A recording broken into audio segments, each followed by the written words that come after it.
Joe Rogan Podcast. Check it out. The Joe Rogan Experience. Train by day, Joe Rogan Podcast by night, all day. How are you, sir? I'm great. Happy to be back in the United States. I've been in California for the last... The People's Republic of California? Yeah, exactly so. Yeah, it's an interesting turn of events. California has become a strange new place. Yes, it has. Almost unrecognizable. Yes. Well, it'd be recognizable to George Orwell. Well, yeah, right? Even he probably been like, wow. He was probably, if you could get George Orwell from, the time he wrote 1980, when did he write 84? Oh, that's pretty good. I don't know. I think it's the late 40s. We can look it up.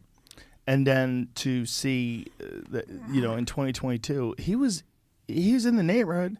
He definitely was pretty close. He was off like 1.2%. There it is, 49. Yeah. Wow, interesting. George Orwell said he was an interesting guy. He was a cop in Burma. He was Really? Yes. He was a colonial cop, and then he was a roustabout, and he wrote Down and Out in Paris and London. He was a bum. And he said when thought control comes, it will come not from the right, but from the left. Wonder why he thought that. Well, because he got around. I mean, that guy had seen a huge bunch of life, and he looked at what things were from every angle, right? He was a well-brought-up Englishman, and then he was a tramp and a dishwasher and a cop, and he saw it all. He saw it clearly. But it's classically, like when we think about depictions of totalitarianism and authoritarianism, when I was a kid, we always thought of it as being a right-wing thing. There was always like a right-wing dictator-type character that imposed censorship and authoritarianism. You didn't think of it as something that would be coming from the left. Well, but, who was Stalin, who was Trotsky and Lenin? They're certainly the left. Right. And Pol Pot and all of the Chinese. Also, if you look at the history of this country, that Woodrow Wilson imposed strictures against talking about the war. Anybody who talked about the war and said anything that could be construed as unfavorable was thrown in prison. Really? Oh, yes. Yes. A lot of people were thrown in prison. A lot of people had their businesses wrecked. What year was this? Wilson would be 1917. Wow. 1917, 1918. They were throwing people in jail. Yes, they were. For talking badly about World War I. Yes. And then, of course, Roosevelt did the same thing. Really? Yeah, sure. And we'll look at it. Also, who did he tossed all the Japanese Americans in prison. Right. He said, go into a concentration camp. Yeah. By the way, all of our loyal German Americans in New York and Yorkville, we're going to leave them alone because they're white. Meanwhile, the Yorkville, New York, and Baltimore were full of Nazi spies. They were.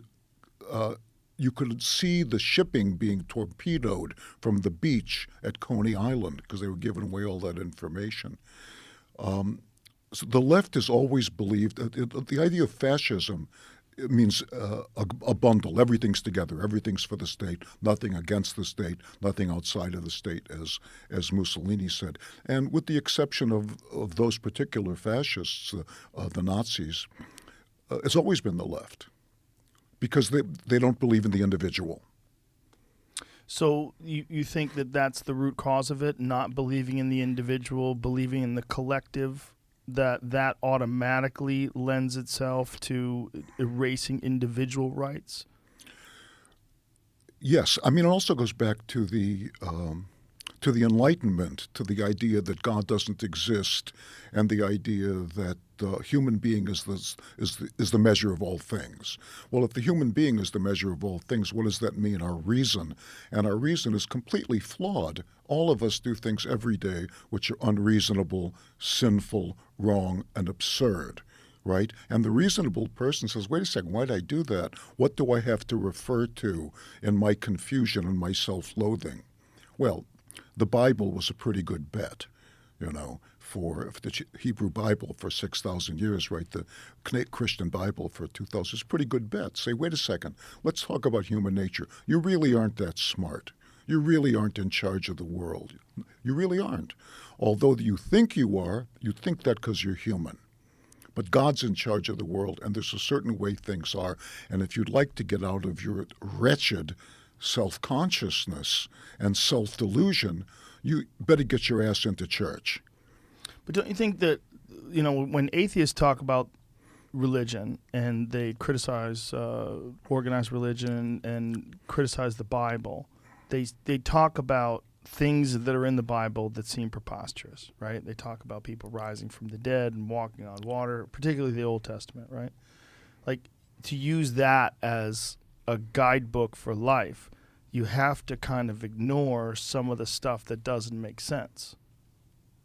Well, don't you think? The Bible's a myth. Okay, the Bible, especially the Christian Bible, comes out of the Jewish Bible. It's a retelling of the story in a different way.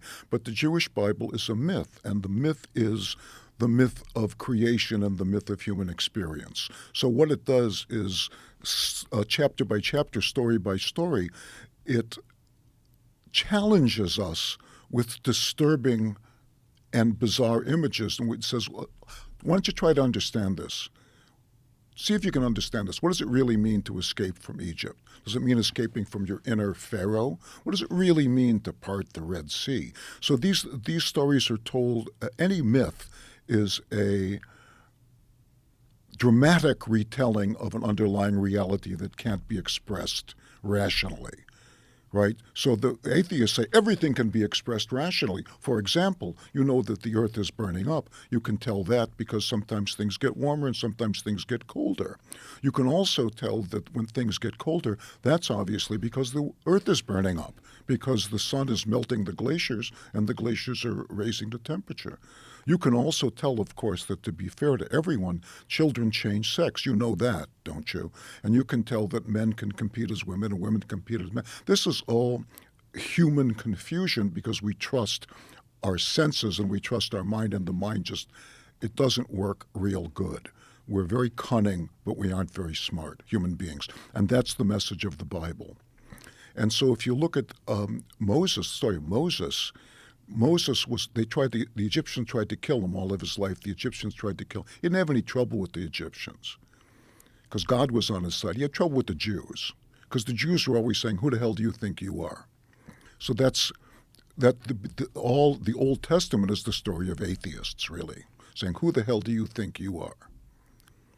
So when you're talking about the Bible, right?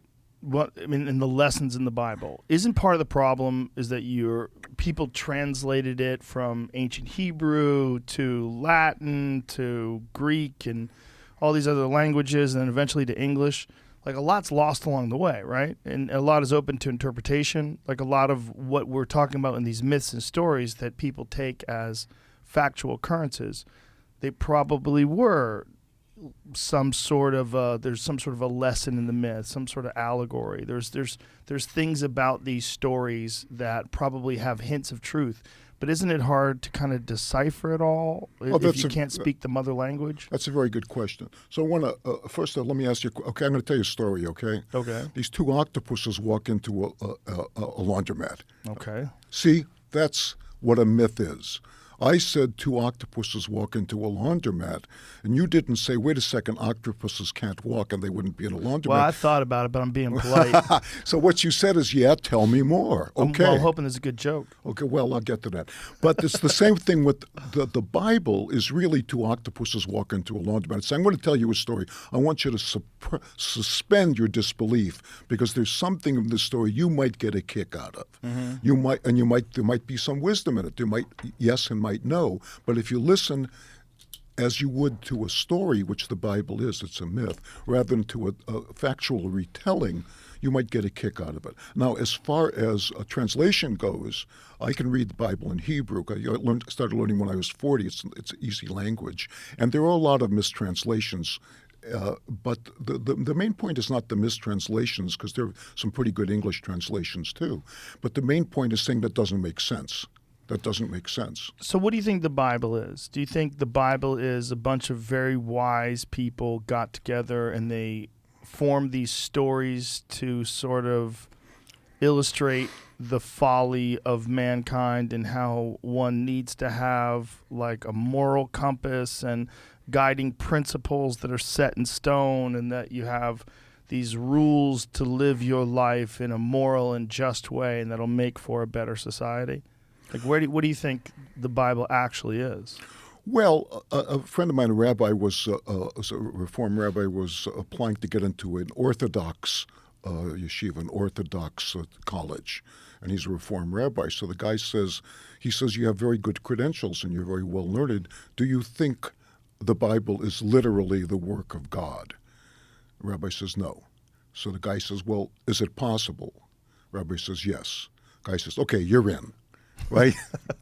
So there's Dennis Prager, who I'm crazy about, said the other day, he said, I don't believe in the Torah, the Jewish Bible, because of God.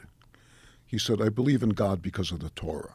So if you read the Torah, the Jewish Bible, and the Christian Bible is just an extension of that, you say, my God, this is incredible wisdom. This goes back to the beginning of time. People who've tried to figure out everything.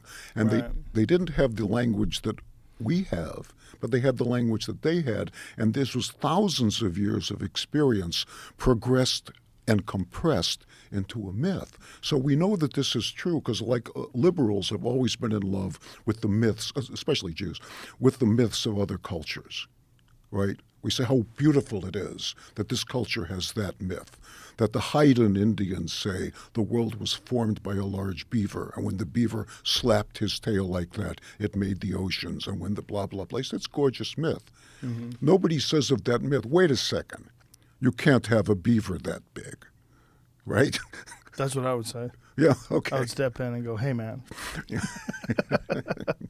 Yeah, but there's a purpose to having myths, right? This is Yes. like Joseph Campbell's The Hero's Journey, all That's that right. stuff. Yeah.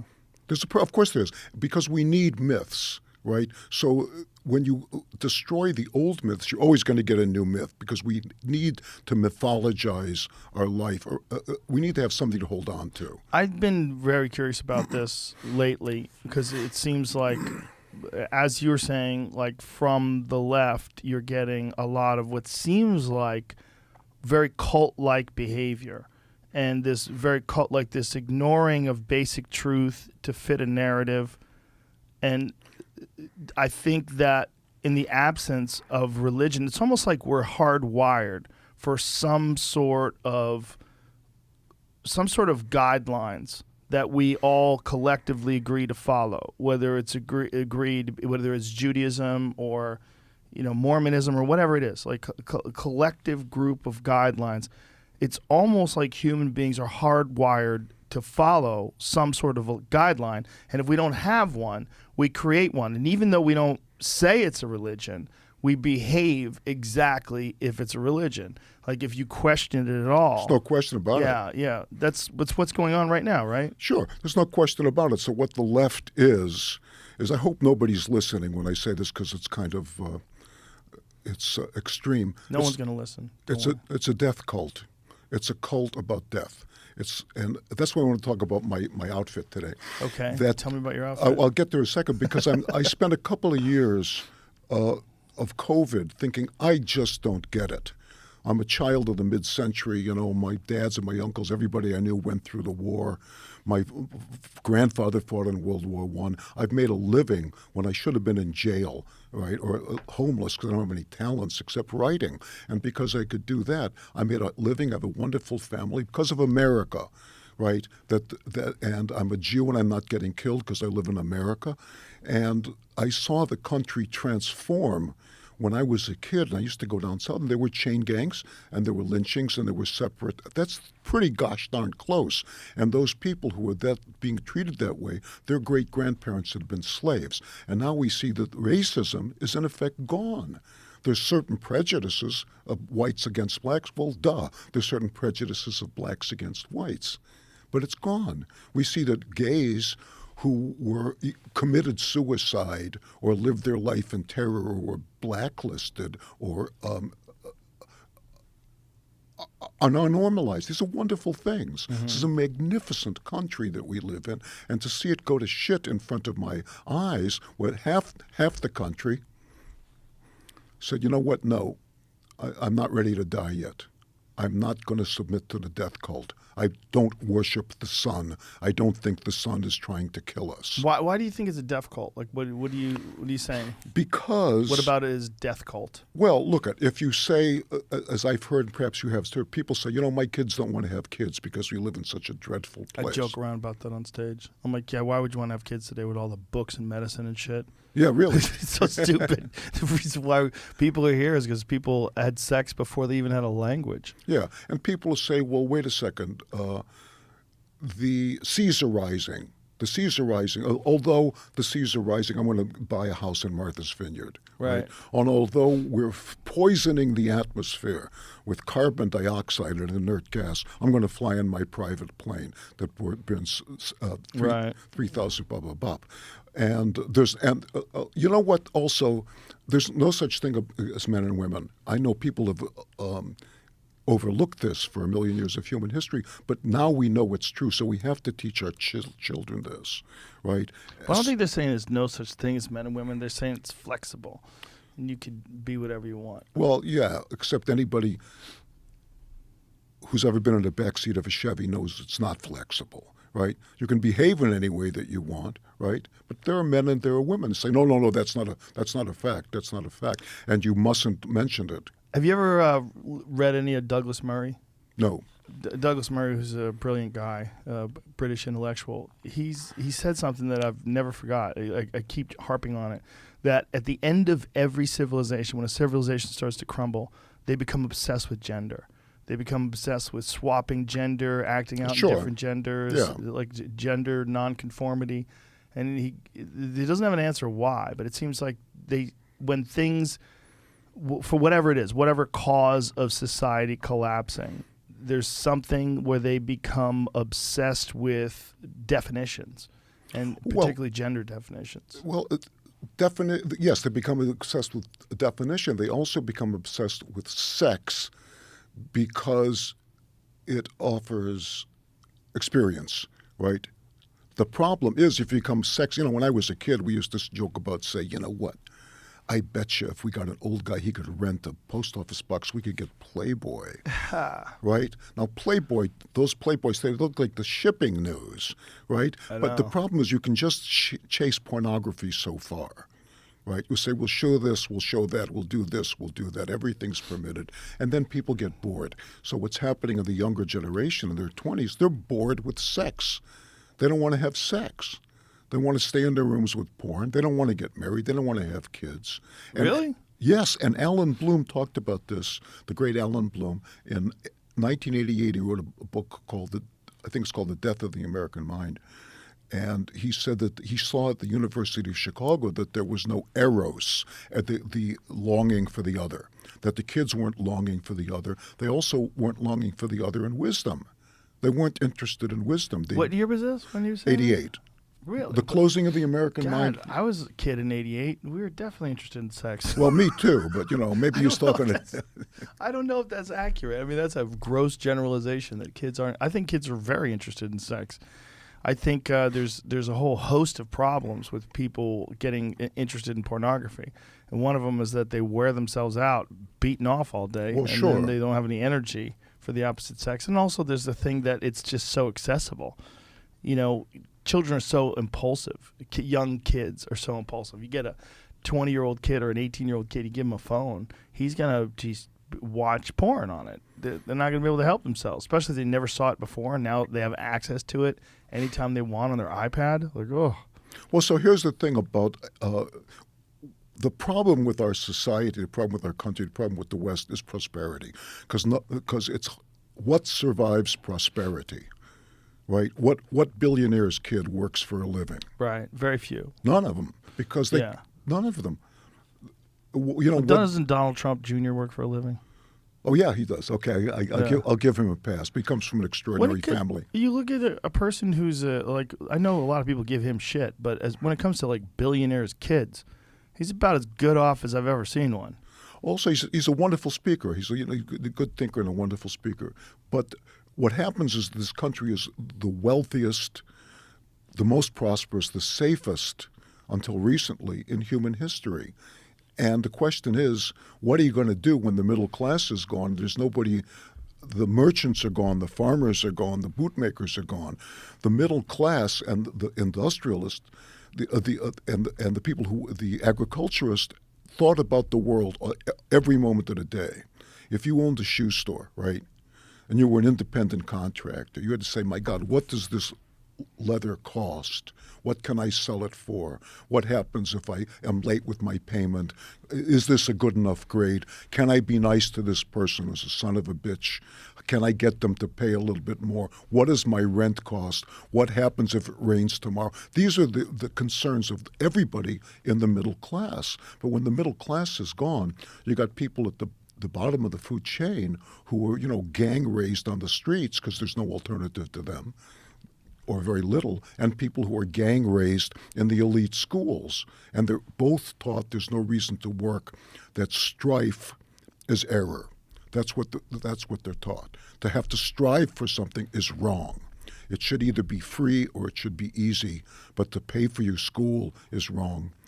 Someone should pay for the school, right? To have to pay for that iPhone is wrong. I should be able to go into the store and take it out. Right? So if the middle class is not around to say, wait a second, I'm in charge here, right? I pay the effing taxes. I'm in charge. The cops are going to come take you to jail if you steal from the store.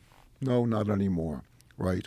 And we're going to let your line die out if you're a billionaire and you're engaged in child pornography and money laundering, and bribing the president of the United States. We're going to send you to jail. We'll say there's no rules anymore. It was the middle class had to insist upon the rules, because if they didn't have certainty, they couldn't live. They needed to know what the results of their actions were going to bring about, right? Because if they didn't, they couldn't order the leather. They couldn't sign a lease. They couldn't throw the robber out of the store. So they were involved in human interaction every moment of every day, and that's the history of America up until recently. So what went wrong? Well, what went wrong is prosperity, right? That civilizations die like anything else dies. Things which are organic means they're going to die. Say something is organic. It was given life, means it's going to mature and die. So the question is, what do you do when it comes into a final stage? You got a tree, starts a little seed, blah, blah, blah, becomes a tree. It gets taller and taller and taller. Eventually, it, as they say, goes to seed. It gives all of this energy. It says, geez, I'm dying now. I'm going to put all my energy not into making branches, but into making seeds, because I got to make sure I can continue. That's what you say when something's gone to seed. The only thing you can do with that tree is prune it. If you prune it, you can extend its life. You can't extend its life forever, but you can extend its life. So what the conservatives are saying now with the Trump phenomenon and the Tea Party is it's time to prune it. Yes, we're incredibly prosperous, and yes, that has some downsides, but God put us here for a reason. This is a magnificent country. Let's prune it. Right? Let's prune the government. Let's go back to religion, and let's put the human behavior back in the hands of the individual rather than the state. But how does that erase the problem of prosperity? Because why does prosperity cause all the calamity that we're seeing today, all the problems? It's inevitable. Just as I wanted to talk about this, right? Okay. So I'm about 75. Okay, so you look great. Oh, thank you very much. You really do. Jiu-jitsu. Yeah, man, it's amazing. It's working. Ain't it? A lot of 75-year-olds are fucking falling apart. You look great. Yeah, my teacher said you should also should compete in the seniors.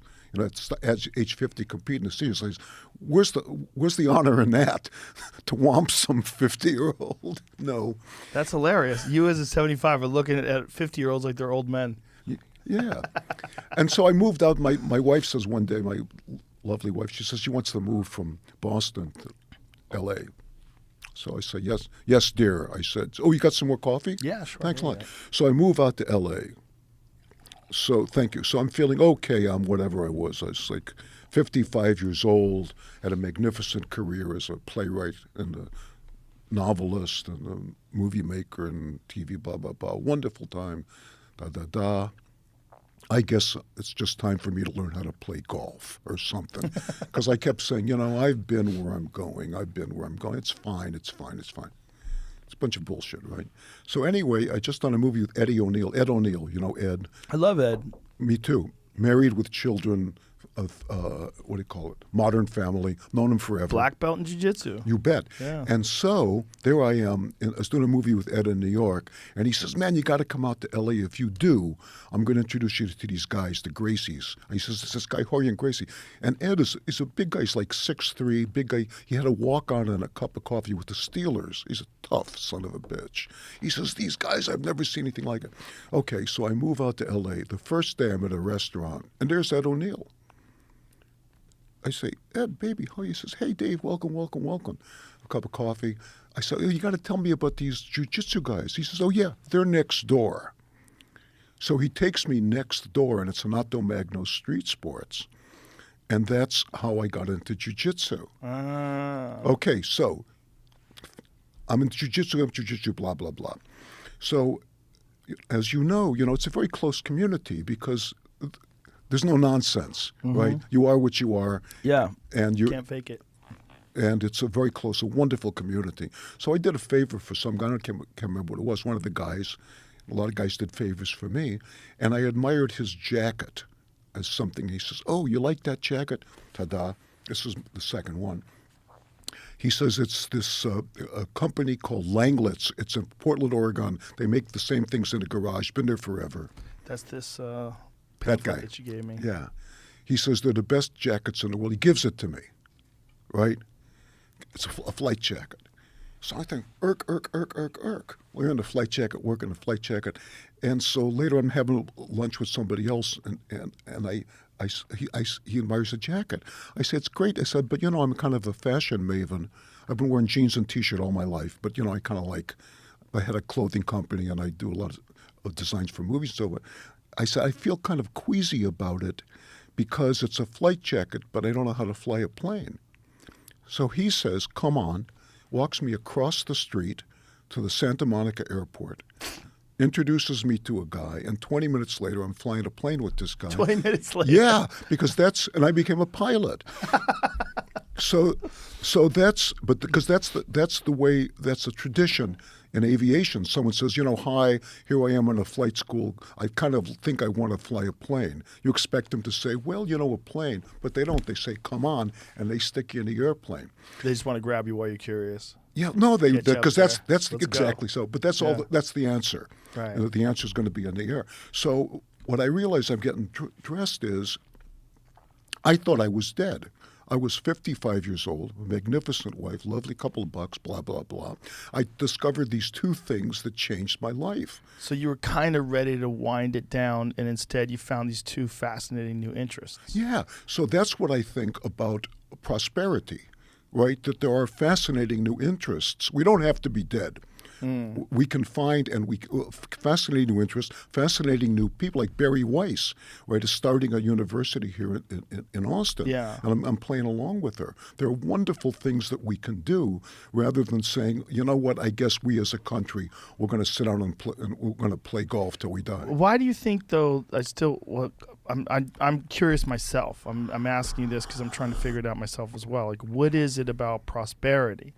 Is it just as simply as like we're spoiled, like spoiled kids, the kids of rich people, like billionaire sons tend to be spoiled and not have good character?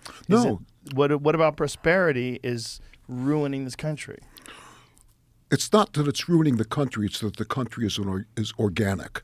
You can't say of somebody who is 80, why is he behaving like that? Right? Whatever kind of life he had. Energy drains. Energy which is used, it's like gasoline. Any energy that's used on A cannot be used on B, right? Well, Alexander the Great died when he was 33, right? Energy that's used at this point in your life is probably going to be decreased at that point in your life. So what you learn as you get older is you have to conserve energy. So the old thing is you should never try any new business practices after you're 60. Because the stuff that I did when I was 20, 25, I can't do anymore. I have a certain amount, I hope, of increased wisdom and knowledge, but I have a decreased fund of energy. So the question is, what are you going to spend the energy on? So when we come to a point that has never been experienced in human history of magnificent prosperity, freedom from want, what do we see? That for the first time in human history, rather than worrying about how am I going to get enough calories to keep from dying, they worry about how can I lose weight, right? Rather than saying, thank God, we became the power, the world power, the greatest power the world's ever known in the 20th century. But wait a second, here we still are. What do we do now? What about the Vietnam War? Let's fight that. That's a good idea. Although we said from the first there's no particular end to it and we can't win it. Well, now we've got into it. How do we get out of it? So the problem about prosperity is one of them is you make choices and then you have such an infrastructure you can't correct them. Right? That gets us into the Vietnam War. You make choices, let's have a representative government, and it's so powerful that they of course, are going to take on themselves the responsibility of running your life. Because somebody goes into Congress, they say, okay, They say, Washington is Hollywood for ugly people. Right? So here I am. I'm not very good at anything, but I can smile and kiss babies. Oh, guess what? I can have all the sex I want, and I can go on TV, and I can gain power. And I can raise money to gain power and gain power to raise money. What else can I do? I can trade favors with that guy over there. He wants to build a bridge in Alabama. I know it's a bunch of bullshit, but I want to build a courthouse in Louisiana. So we'll trade favors, right? And so the government becomes so powerful. They say, well, let's have an income tax. Okay, 1%, good. 2%, good. Now, you live in California, 60% of your income doesn't make any sense, right? The government is in charge of your pocketbook. They're in charge of everything. But it got that way because of prosperity. So the Asians, some of the Asian sects, they say that a successful man, when he turns 50, 60 years old, he says, okay, good, I'm going to become a monk now, right? It makes some sense. The question is, how do you correct for the accelerated decay of age? Because people will decay in age. All human endeavor decays with age. Right? Where's ancient Greece? Where's Rome? Great Britain was the greatest power in the history of the world in August of 1914. Where were they 4 years later? That's inevitable. So what the conservatives are saying is, we don't know, but we got a good guide. That guide is called the Constitution. Let's go back to this simple 20-page document about how the country should be read, and let's stick to it, because that got us here. Let's not say it's a living constitution. I'm still confused how this idea of prosperity affects the left more than it affects the right. It affects everyone. It affects everyone, but why is it that you seem to be concentrating on the left is responsible for this sort of decay that we're in? No. No? Good. Prosperity's responsible for it. The left is more susceptible. What are you saying? It occurred to me, because I spent this, I wrote this book. I spent a couple of years writing these essays. I said, I don't understand. I was asking myself the same questions you're asking me.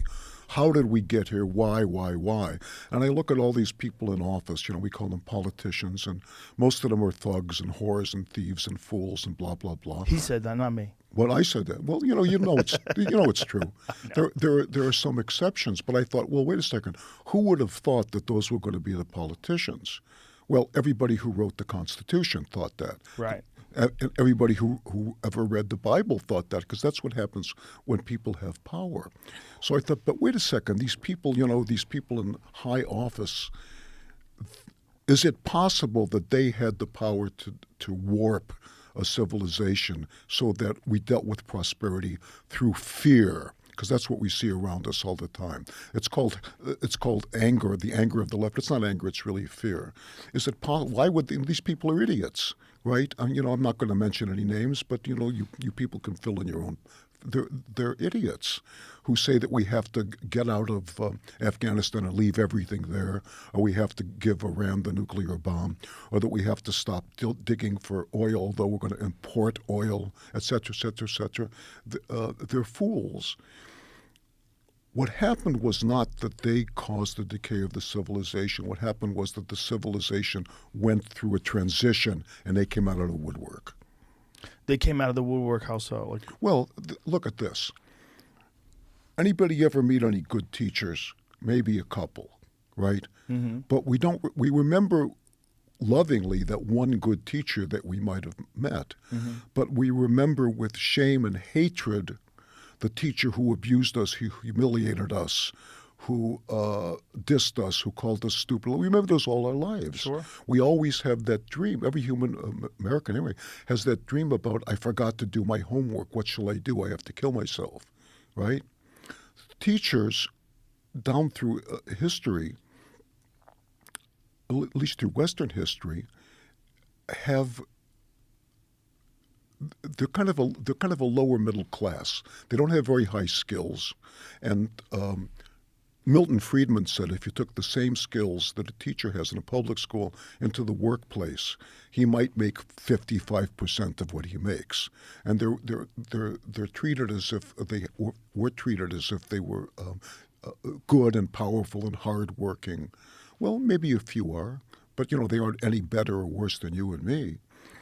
But they're kind of at the bottom of the food chain socially, kind of always hanging on to the public school teachers. Exactly. Yeah. And as I say, some of them have been magnificent, and some haven't. So these people have something they discovered something very, very powerful, and what they discovered was fascism, meaning the group. Right? So they say, well, wait a second, I myself am nothing. I got to smile at Mr. and Mrs. Smith over there and tell her how good Johnny's doing. But I don't give a shit about that kid, and I got my own problems. Leave me alone. They form a union. The union becomes one of the biggest, maybe the biggest donor to the Democratic Party. So all of a sudden, they're in charge of a large extent of the Democratic Party, and because the Democrats, being human beings, want to stay in power and want to be rich. Okay, so they say, well, let me kiss the ass of the teachers' union. How can I do that? Say the teachers' union. You know what? I'm tired of being powerless. I'd like to be powerful.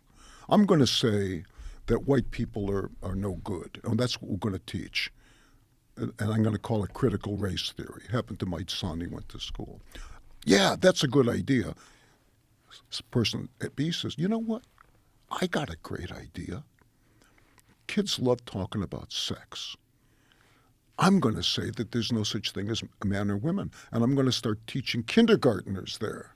Right, but this is not like how they decided to do it. Like the idea behind critical race theory, I believe, was that they thought that there was a lack of either appreciation or education about the history of the United States, particularly the history of racism and slavery and Jim Crow laws and segregation and redlining and all these different aspects that have led to this disproportionate number of African Americans in prison and in these crime-ridden, gang-ridden neighborhoods, and trying to come up with some sort of educational method of explaining some of the holes in our history that haven't been discussed.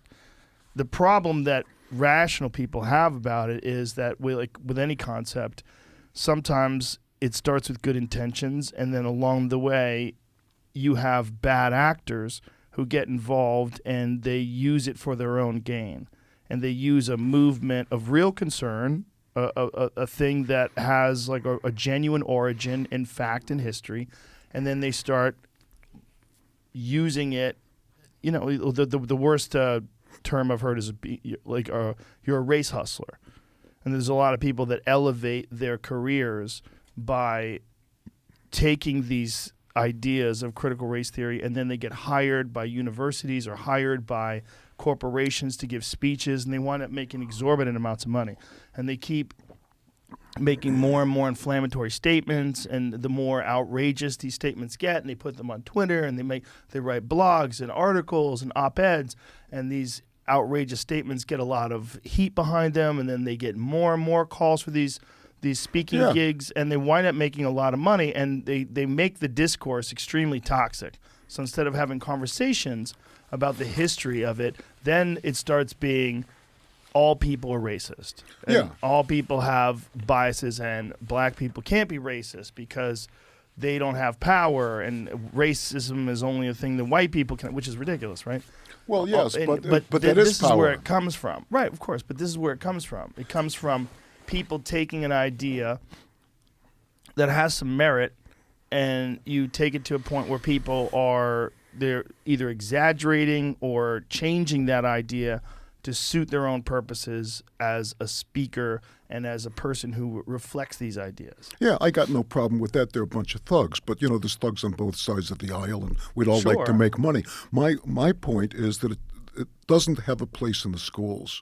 That the schools should just. I got a friend of mine. She's a black woman, and she was, and she took her kids out of school. Eventually, had to go to Catholic school because she went to school and she was objecting to what they were teaching. What were they teaching? Well, what they were teaching was that black people are oppressed, and that black people have always been oppressed. And she said, "Wait a second." She said, who are you, some 22-year-old jumped-up white girl, to be telling me about racism? She says, if there's anything that I want my children to know about race, I'll tell them. So that's what I'm objecting to, is the teacher. I mean, did you ever go to parents' night at your school? I've been to parents' night before, yeah. Yeah. I mean, what a bunch of nonsense. The kids were out of school for 2 years in California. And I was saying to my wife, what's a shame? She said, no, it's a good idea. They get 2 years less of indoctrination. Maybe they learn something. Well, when the whole George Floyd thing happened, one of the schools that my kids were going to back in California released this email saying that it's not enough to not be racist. You now must be anti-racist. And my kid's 9 at the time. Yeah. What does that and mean? I'm like, what does it mean? Doesn't mean anything. I'm like, these kids are not even remotely racist. Like, they have all sorts of different kinds of friends. I've never heard them discuss it once. It's just, I like this person, and she's nice to me, and we like to play together, and we both like the same things, and so to tell a 9-year-old that you have to be anti-racist, well, they're going to go looking for racism, and they're going to go looking to confront it. Yeah. But I don't know if it's power. It's an ideology that captures people, and I think the roots of it, in their mind, is good. That is, you're going to stomp out racism, but it's this naive person who's an educator who's, I don't want to disparage anybody, but they weren't that good at what they were doing in the first place. That's right. Like, they weren't that good at teaching in the first place, and now here they are saying they're going to tackle something, not just tackle something as complex as race in America, but you're going to establish rules that you can't just be not racist, you have to be anti-racist. And you're going to teach this to a 9-year-old. It's like, what are you saying? Like, what exactly are you saying? What is your fucking end goal? If you want to say all human beings are created equal in the eyes of love and the Lord and God and heavens and the universe, and really the differences are about climate, where people evolved, and then the differences are social, what communities they come from and what part of the world they come from, and what their ancestors encountered and what their relatives, their mom and dad encountered, and what they've encountered in life. And that human beings are vast resources and reservoirs of potential, all of us. And that brilliant people can be Asian and black and white and all kinds of things. And that racism is stupid. If you want to teach that, I'm all with you. But if you want to tell my 9-year-old they have to be anti-racist. Well, it doesn't mean anything. What does it mean? Yeah, what does that mean? So they have to go find racism and confront it? Well, the problem is, this is the thing about censorship. This is what I was saying when people were calling for censor. There were some people that celebrated certain people getting removed from Twitter. Like in the early days, it was like Milo Yiannopoulos, then it was Alex Jones. And I was like, hey, man, if you don't see where this is going, do you understand that once they start censoring people for what they believe is something that's objectionable, that obviously the person who said it doesn't think it's objectionable, it's going to keep going further and further, and they're going to keep moving the goalposts. And then eventually it's going to come to you, and you're not going to be left enough. And you might be a really left-wing Democrat like Bill Maher. Like, they're coming for Bill Maher all the time now. Yeah, Sarah Silverman. Sarah Silverman. Where Sarah turned around and said, wait, it's my own party. It's my own party. Well, it doesn't matter. Good morning. It doesn't matter. You are on the censorship train, and there's only so many stops before it gets to your fucking house.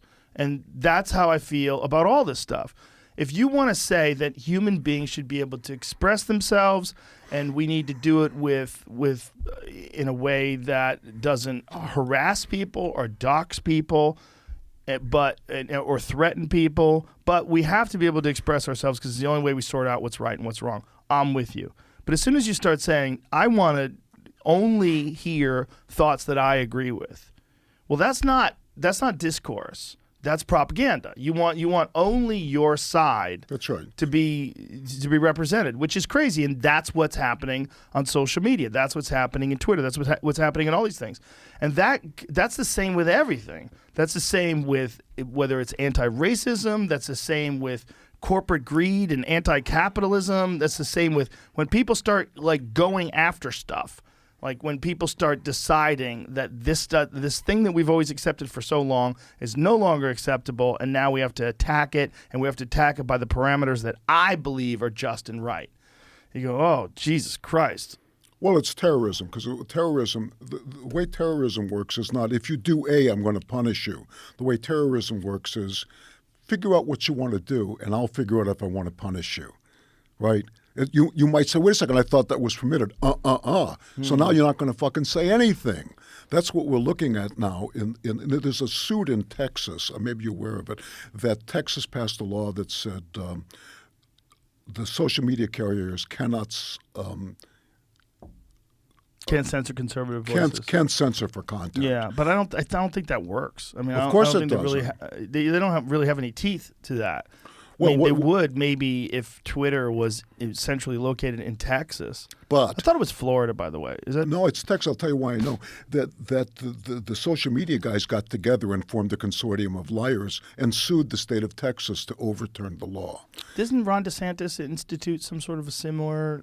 Yes, he did. But this, I'll tell you why I know it's here, because the guy who's in charge of the defending the law asked me to write a brief, a little amicus brief about free speech. So that's what I realized about myself is the reason I'm not dead or in a mental institution or in a jointer is because of free speech. Because I came up in a time when it was just assumed that if you could write, you could put your play on in a garage. Maybe they'd come, maybe they didn't. But if they did, maybe you'd put your play in a little theater. And if they liked it, maybe you could put your play on Broadway. And then you could buy a car and get married. So that's right, because that's in some order. But that's the United States of America, and people died for this right forever. And talking about racism, I'm very good friends with Shelby Steele. Right, Shelby wrote notably White Guilt, where he says black power and white guilt are the same thing. And I was talking. How's that? Well, How is black power and white guilt the same thing? He says the only black power, he said in the book, everybody should read this book, it's genius, a black guy, genius writer. He said Sorry, what's the book called again? It's called White Guilt.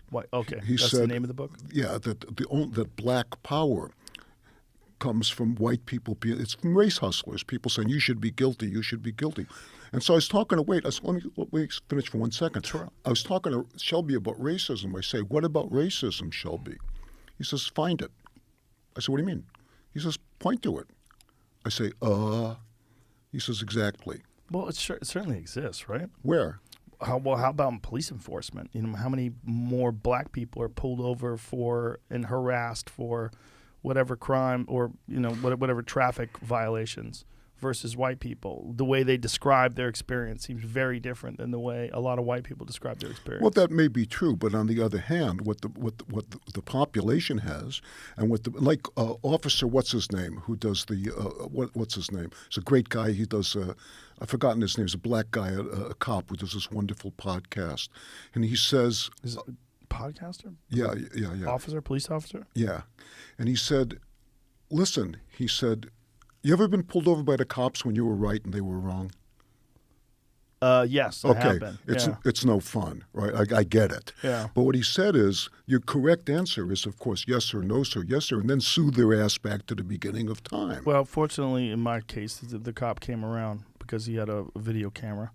Uh-huh. But it was kind of interesting because there was a guy who was driving like a maniac, and he was cutting in and out of lanes, and I don't think he saw me, and he was in a big pickup truck, and I was in a Tesla, and he pulled into my lane, and I had to swerve almost into incoming traffic to avoid him slamming into the side of my car. And then because I was at a Tesla, because it's so fast, I just shot around in front of him. Yeah. And the moment I did that, I saw blue lights. And so the cop did a U-turn. The cop was coming directly towards me, saw me do that, did a U-turn, pulled me over, was insisting I was drunk. Uh-huh. And I was coming from jiu-jitsu. I was not even remotely. I had nothing to drink at all. I was like, I'm not drunk, man. He goes, why were you in the opposite lane? I goes, try not to get hit. I go, that guy. So he had to go over his camera on his car, and he saw it. And he's like, okay, you're right. And then he let me go. But we had to have this sort of conversation where he was insisting he could smell alcohol on me. I go, I haven't had anything to drink in a week. Like, this is not real. Like, you're saying this is not true. Like, I can't believe you're having this fucking conversation. Well, look, the cops have a lot of power. The cops have always been rude men and women because we need them there. Do the cops misuse power? Yeah. Do they misuse power now and then? Yeah. Is it getting better? Yeah, it's getting better for a lot of reasons. One is it's getting better. Accountability. Exactly so. And video cameras. Body cameras, yeah. And so forth. But the answer is not to do away with the police. Of course. Which is what we see in these big cities. The people out of their fucking minds. Well, it's just a simplistic solution to a complex problem. And that the problem needs to be addressed in terms of training, respect for police officers as well. You know, that this is a very difficult job that we need. And if you don't think we need it, wait till something happens and you need to call a cop. Because there's a lot of fucking people that are like, get rid of the police, get rid of the police. And then the shit hits the fan and they need cops. And then they complain about it. They complain about the fact that the cops aren't helping them. Well, I live in this wonderful neighborhood on the west side of L.A., and we had a shootout outside my house, the middle of the night, bang, bang, bang. A shootout? Yes, sir. We sure did. And, I'll tell you a good cop story. So a friend of mine, he's a retired FBI, and before that he was a Chicago cop. And his son went on to the force. I think it was in Beverly Hills. Son's full on the force. And he gets a call. He's rolling on this call. There's a student who's lost his mind, is beating up a teacher in the schoolyard. So rum, there they go, come into the schoolyard. The assistant principal runs out at the cops. Wait, I need to see your vaccination card. Really? Yes. So while the guy's getting the shit beat out of him by a kid? So it gets better. So the cop says, Dad, this is fucking crazy. So he goes out to lunch with his partner. They're sitting down having a cup of coffee, and the waitress comes over and says, I need to see your vaccination card. So the cop says, okay, I've had enough today, yes. He takes out his vaccination card. Waitress says, and I need to see your ID. Guy says, Miss, I'm a Beverly Hills police officer. This is my badge number. This is you know who I am. I need to see your ID. So he goes home and he says, screw it, I quit. And he moved down to become a cop. And that's it? One lady asked for his vax card and he quits? No, he said it's too We don't need those cops. That guy's a pussy. No, well. That's all it takes. Hey, pussies.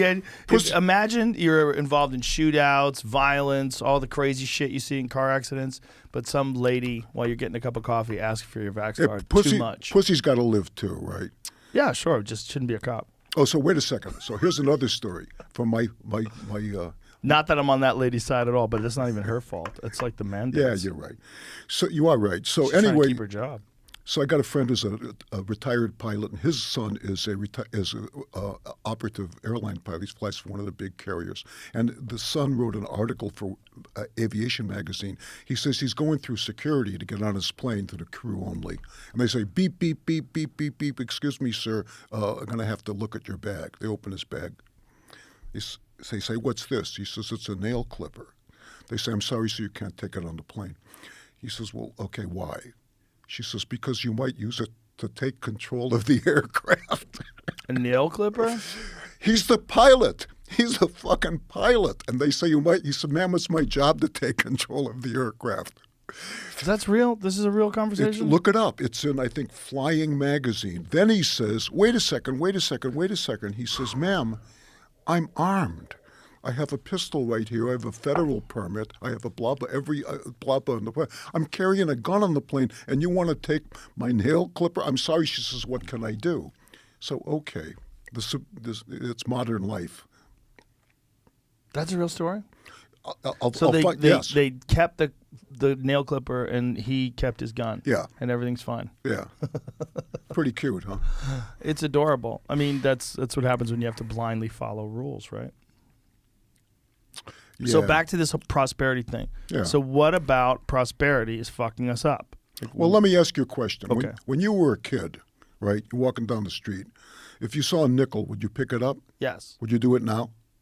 No, but I'm rich. Exactly. I might pick it up. I doubt it. Nickel? I might. Probably not. But I mean, I might because I feel like, I don't know.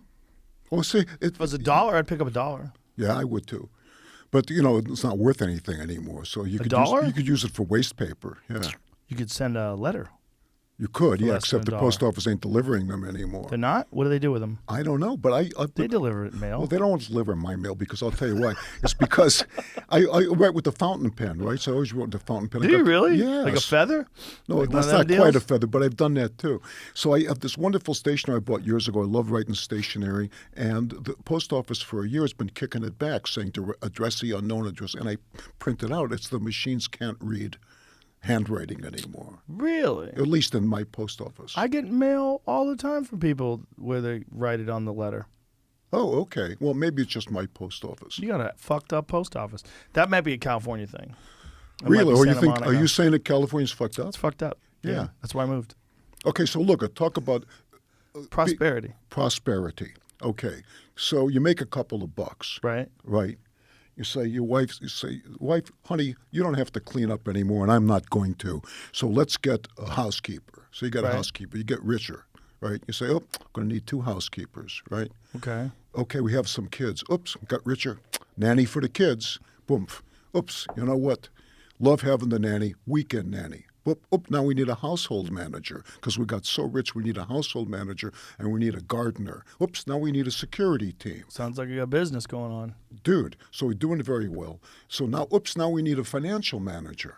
Oops, now we need and on we go until they're living your life for you, and you're in this little pinnacle, right? Where you don't go out of the house. When's the last time you filled up your? This is not bad. This is the way When's the human. last time what? You mowed your lawn, filled up your car, filled out your own income tax, etc. Cleaned up your front yard. But isn't the idea of prosperity that you don't do all those things so you can do the things you enjoy? Exactly so. Get somebody else to do all those things? Of course, why not? So, but you're doing the things that you enjoy, but you're less and less involved with the day-to-day life of your community. In my community, for example, even before COVID, if you said good morning to your neighbors, they called the cops. Nobody talked to each other. You should move to Texas. My I'd neighbors are love to super move. friendly. I would love to move to. Talk to your wife. Yeah, you talk to my I'll wife. talk to you and get your wife to talk Yeah, to my please, wife. I'll put her on the. Hold on. Listen, Put her on the thing. they're so friendly out here. I know, It it's- changed my idea of what neighbors are. It really did. Oh, it's marvelous. People are so friendly out here. It's like I have friends that came out here and they initially thought that they were being put on. Like, come on, these people aren't real. They're not really that nice. Like everywhere, at fucking grocery stores, at drugstores, like everywhere you go, people are friendly. Yeah, It's different. I much prefer "Hi, hon, what's yours" to "Put your mask on." Well, they tell you to put your mask on too, or they were for a while, but that was just mandates. That was just citywide, and You're so easygoing. I'm an easygoing guy. Yeah, golly gumdrops. No, I came here right from the gym too.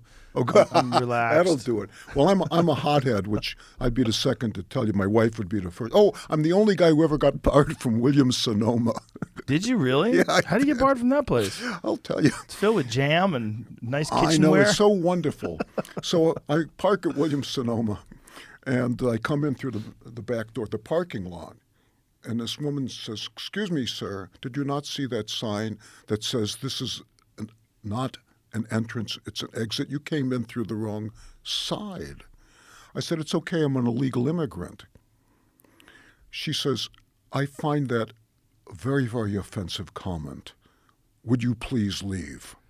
So because you joked around and said, "It's okay, I'm an illegal immigrant," she wanted you to leave? Yeah. And she's just an employee there? Yeah, but she's all the other people were over there, and yeah. And They all were saying you got to leave? No, they were all nodding like the little dog in the back of the station wagon. But I thought, well, it's a joke, and B, the reason it might think it's funny is it's true. Right? We're sending up something that we're all concerned about. But when you can't send up something that you're all concerned about, what are you joking about? Where's the humor anymore? The only funny thing anybody said for 2 years was Chris Rock. He says, "I'm glad I didn't insult Alec Baldwin's wife." Right? Where was the humor of the last 2 years? Everybody's afraid to joke because humor is all about repression. Well, that sounds like the Williams-Sonoma thing sounds like you just caught the wrong person at the wrong time and you had the wrong joke and she didn't like it. But it's a good story. It's a decent story. A decent story. I wouldn't say, I'm not going to repeat it. Okay. It's not so good that I'll be telling my friends, "You're not going to, David Mamet was on my podcast. Let me tell you his story." Yeah, really. It's not that. You're right. You know what I'm saying? Yeah. They kicked you out of Williams. Did they bar you? Did you try to come back the next day with a No, different but outfit? I kind of barred myself. I didn't want to go back there and take it again. So she's just upset that you came in the wrong door? No, that was it? she was upset. She was upset. She said she found the comment deeply offensive. That you're an illegal immigrant? Yeah. That subject is so strange. It's such a strange subject because some people think it should be okay to be an illegal immigrant. I'm like, well, this country's founded on immigration. My grandparents were immigrants. My entire family line came from Europe. My grandparents came from Italy, and one of my grandfathers came from Ireland. Yeah, my grandparents are immigrants too. No one came from America. I am third generation. So it's the whole idea of immigration is like, of course, immigration's great. It's what America's all about. But there's rules. Then the question becomes, is it fair? Are the rules fair? And I don't know if they are. I don't know. I mean, it seems pretty fucking hard if you're from Mexico to get into America legally. Like, it seems hard.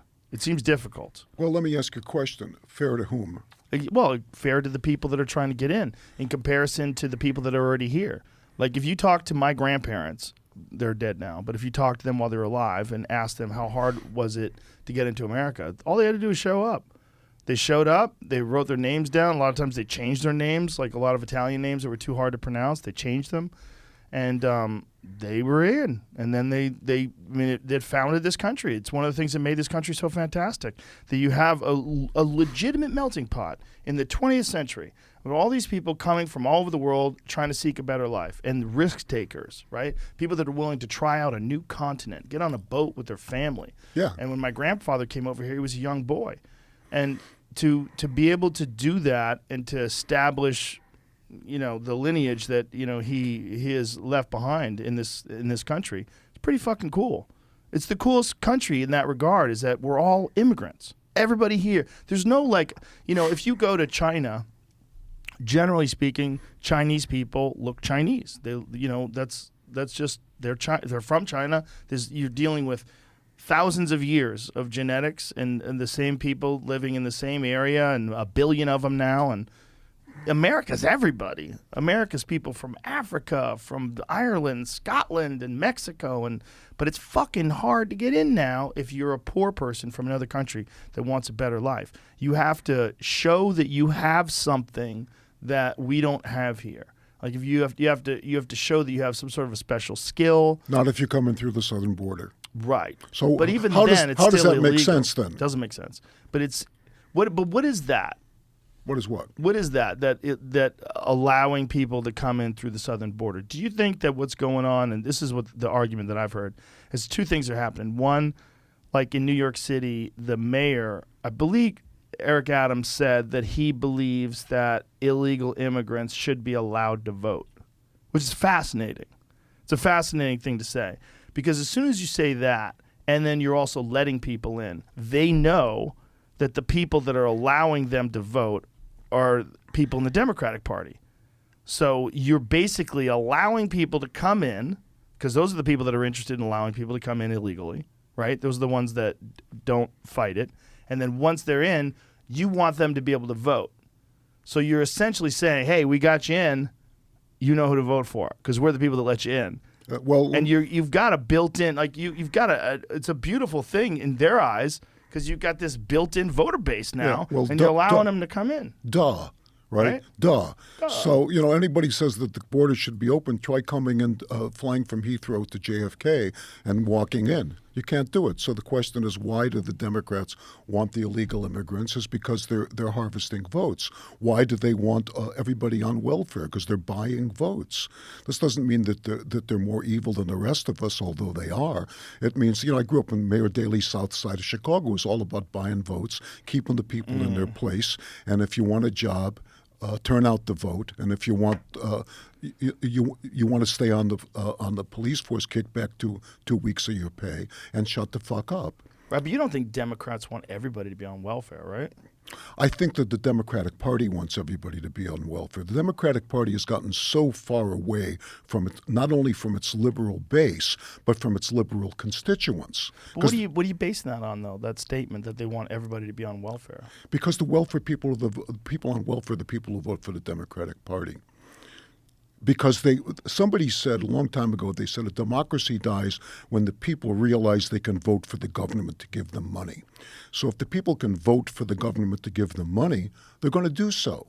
So the question is, who is paying for the welfare? It's not the Democratic Party. It's the taxpayers. Do you believe in any sort of a social safety net for people? Of course I do. So you believe in welfare? No. Well, no. Don't? Well, no, wait a second. I believe in some sort of a social. Listen, Social Security started out as an interim program to deal with the elderly who didn't have any savings during the Depression. So now we have all of this money paid into Social Security. It's not there anymore. It's all been spent. So the only way the Social Security can function is to indenture the future. Unemployment insurance existed at the beginning to help somebody who lost their job in the period before they got the next job. So now it exists to keep somebody on unemployment insurance for 2 years so they don't work. If I was a kid and that's all that I knew, I'd do it too. The aid to dependent children started to help mothers who didn't have babies, who didn't have a wage earner around, that they were young, they were single mothers, they didn't have a wage earner around. So then it became evident, two things, that the more children you had out of wedlock with no man in the house, the more money you got. And the only way you could keep on getting that money was if the man was out of the house. So the men left. Now, this is not specific to the black community, but it's endemic. The same thing happened in the Jewish community. When my grandparents' generation came over in the 1920s, about a third of the men just left, including my grandfather. Just couldn't take it anymore. They couldn't take the shock of immigration and the new language, and they just left. And so my dad was raised by a single mom in the Depression. That's not a good way he did very well, but it's not a good way to bring up kids. So when you got no man in the house and women having a lot of babies because they get more money, But do you think they're having babies because they get more money? Really? Do you really think that people, what percentage of people are actually having babies just to get more money? I don't know. What percentage of people are just making poor choices? Well, I don't know. That's a very good question. And the thing is, the idea is, I think, that first of all, for the children in particular, it's not their fault. Of course it's not their fault. But here's the thing. If there's no father in the house and if there's no community in the house, what are especially the young men are going to do? They're going to seek out a community, right? Right. And they're going to call it's called a gang. They're going to, of course they are. Right. I would and you would too, if that's the only thing that they know. Sure. Yeah, it's the only thing that gives you a So sense now of you look community. around and you say, well, wait a second, the inner cities, there seems to be more crime. Well, there is more crime because there's more gangs, right? It's not that the people are depraved, or it's not racism to say so. It's true. It's unfortunate, but it's true. So what's one way that you turn it around? Is you let the people in the inner cities choose their own schools.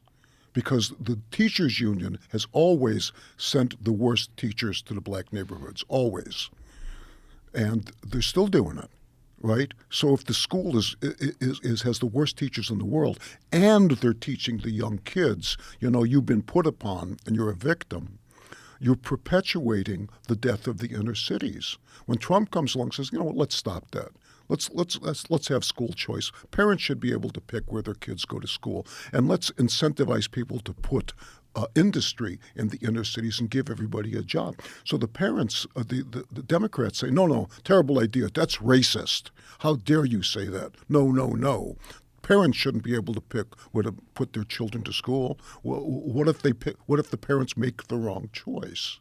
But if the parents can't make that choice, the kids are going to be raised on the street to a largest extent. Not that they can't get out, but it's going to be very, very difficult for them to get out. So I'm still confused about your position on welfare. So do you think that welfare should exist? Should people have welfare? Well, I don't know. Here's the thing. Rich kids are all on welfare. College is basically welfare. How so? Well, they say to the kid, I tell you what, I'm going to spend $70,000, $80,000 a year. You go to this elite university, and what are you going to learn there? I don't know. Study film, study diversity, study some soft thing. Have a good time, right? So the kid gets through there, and he doesn't want the only society he knows are those society of the well-to-do liberal kids. Mm-hmm. What's he going to do? Is he going to join the military? No. Is he going to join the Forest Service? No. Is he going to become a cop, a fireman? No. Is he going to become a plumber? No. Is he going to become increasingly a doctor or a lawyer? No. Because he's raised in this idea that work is a mistake, that property is theft, and that error, that strife is error, right? Because he's never been tested. He grew up in these elite schools, whether the public schools in an elite area or the private schools, and they filled his head with trash. He can't leave that society because... The society of universities. Yes. So you're talking about someone who gets a degree and then winds up becoming a teacher and lives in the same sort of insulated bubble. Exactly. So, or he goes on and he gets another degree and another degree. Mm-hmm. So for him to undertake an alternative view... He can't undertake an alternative view because that means to him giving up his life. But don't you think there's a lot of people that have alternative views that just don't know how to express them because they're worried about being rejected by their peers? Sure. Of course there are. There's probably a lot of kids in college. Yeah. There's a lot of kids in college that listen to this right now. Yes, I'm sure there are. Well, God bless them, because they're in a tough spot. So it's tough. So what I'm doing is comparing that to the kid in the inner city. It's tough for these people to get out. But I still don't understand how it's welfare. Like, it seems more like you're just involved in this educational system, this echo chamber. I don't see how it's welfare. Well, I'll tell you how. I can't recommend my friend Shelby Steele's books because he's devoted his life. He's a black man's devoted his life to, and he's a very close associate of Tom Sowell, to understanding the heartbreaking problem of his people. Right? I'm a Jew, so I got the heartbreaking problem of my people. He's got the heartbreaking problem of his. I don't understand the specific problem, but I understand the phenomenon. Mm-hmm. So he was talking in a black community in Los Angeles the other day, and they said, what can we do? What can we do? The cities, the community is no good, the cops are no good, the schools are no good, crime is rampant. What can we do? He said, move. Okay, that's a pretty simplistic answer. If you're really poor and you're stuck in a neighborhood like that and you have roots there, maybe you have a job there, and someone says move. Well, that's a lot easier said than done. It of is course possible. Of course it's it is. possible, but one has to gather up the resources and formulate a plan. And exactly. So his point that he can make is a black man. I'm not. His point is, you told me you can't live here. If you were in charge of yourself, move. If you're in charge of yourself, and so the point is, we all are in charge of ourselves. I still understand how that makes universities welfare. That doesn't. Well, welfare is free money, right? Is what? Welfare is free money. Yes. Welfare is people are down and out. They're in a bad spot. Yeah. And then you get to apply for some money for the government for your basic needs. Yeah, and universities are free time. So instead of getting your money from the government, as a lot of people do, kids get scholarships, you get it from your parents. What's the difference? Or you have student loans. You have student loans that you're never going to repay. Well, you probably repay slowly over the rest of your life. But here's my question. If you said this, if a kid had actually worked for his living at any point, and you said, guess what? You want to spend 4 years in college, okay, take the skills you now have and earn that money. Go out and see what it takes to earn the amount of money. To earn $250,000. Right. And then see, having earned it, if you want to spend it on listening to some idiot talk about deconstruction. Right? Because they don't go to college to learn have some idiot talk about deconstruction. Nobody knows why they go to college. They go to college, I'm sure, to get high and to get laid, have a good time. They want to have a degree and eventually get a career, right? I mean, there are some uses for the education that you can get in modern universities. It's not all nonsense. There's certainly a lot of nonsense. There's a lot of Marxist ideology and a lot of silly socialist thinking that's not really applicable to the real world. They want to say socialism just hasn't been implemented correctly yet. There's a lot of that thinking.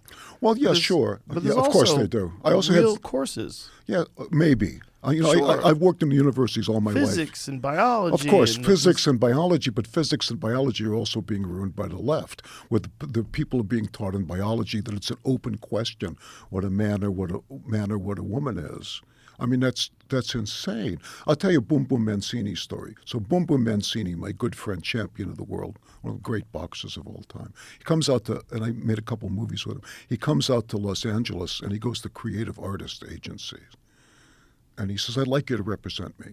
I'm champion. Well, you know who I am. I'm Boom Boom Mancini, Ray Boom Boom Mancini. They say, well, you want to be an actor and stuff? He says, yes, I do. They say, well, we can't take on a new client unless he can make $1 million a year. So Ray says, well, what's your commission on that? Guy says, $100,000. Ray says, okay, I'll write you a check right now, $100,000 to represent me for a year. Guy says, well, I can't do that. Ray says, well, then you're full of shit. And he leaves. So the question is, what are you actually getting from a degree? But no, because that's a different deal. That's not as simple as taking 10%. That's like you're giving someone money to represent you. That's not what an agency does. The agencies, the whole idea is it's predicated on the idea that they're going to seek work for you, and then they're going to take a percentage of that work. If they just take the money up front, they have zero incentive to do any work for you. Except the second year.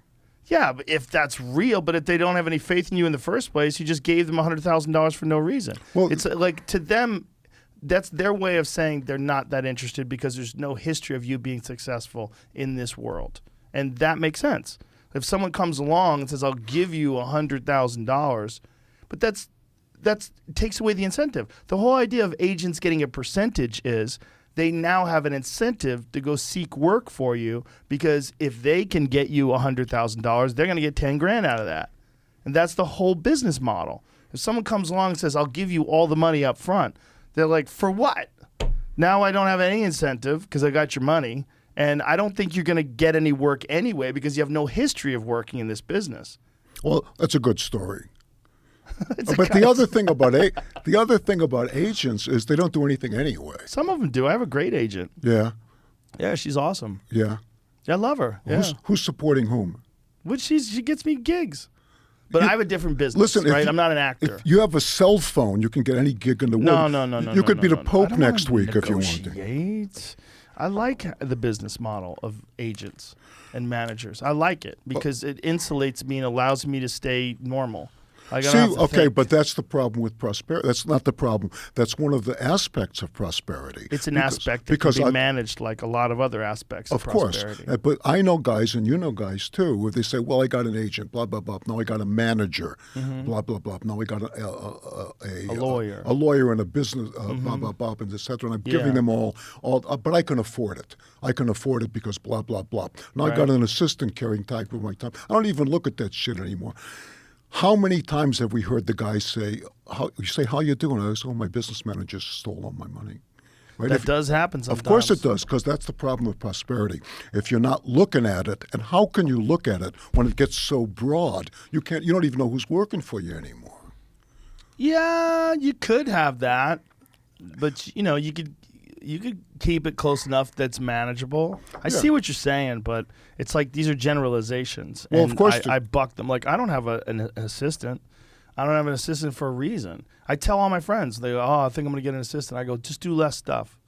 Excellent. The problem is you get an assistant, like David Spade's assistant tried to kill him and tasered him. Yeah, you know that whole story? No, that's great. I love it. The guy went to jail. Like, the guy was so fed up because he was a crazy person working for David Spade. Yeah. Got fed up with David Spade and decided he was going to kill him. He had like duct tape and remember that story? Yeah, like was going to duct tape him and wound up tasering him. Wild shit. But I was like, you don't want an assistant. Like, you don't want someone that's just like in your business all the time and part of your work. Like, stop. Just do less shit. That's what I tell people. Well, you know who also said it was brilliant was, Sully Sullenberger, the Captain Sullenberger, landed the plane. Yeah. He did this, I guess, a bunch of business how-to. And one of the things he said was, there's no such thing as multitasking. He says multitasking is doing two things badly at once. It's true. I thought that was so smart. In a lot of ways, that's true. Yeah. If you're trying to do two things at the same time, you're not devoting enough time to the one thing. You can do more than one thing with your life, but while you're doing each thing, it demands all of your attention. Yeah. Sometimes they can kind of enhance each other. Sometimes you could do many things and you're sort of talent stacking, which can be very effective. But yeah, you can't do two things at once and expect to be as good as you would be if you were just focusing on that one thing. Yeah, indeed. Yeah. So the question is, for our country, what are we here for now? Well, we're still talking about welfare, right? Oh, go ahead. So, like, what's the problem with welfare? Like, what about poor people that need money for food? Don't you think it'd be a good idea to provide them with a social safety net? Yes, I do. I also think it'd be a good idea to provide them with the capacity to get a job. That would be nice, but I mean, there are circumstances where people are down on their luck, and it'd be great if the government stepped in a good faith effort to try to help those people get back on their feet and move forward. And sometimes it works that way, right? But we've had 60 years of welfare, and we've had 3 generations of people living on welfare. So it's a good idea that it has some bad consequences. And the problem with government is not that they don't get good ideas. Once in a while they do. A blind pig can find a truffle. The problem is that if the idea turns out to be bad, they never fix it, ever, because with the idea comes power. So welfare may have been a good idea at the beginning. Okay, I don't know, maybe so. It seems humane.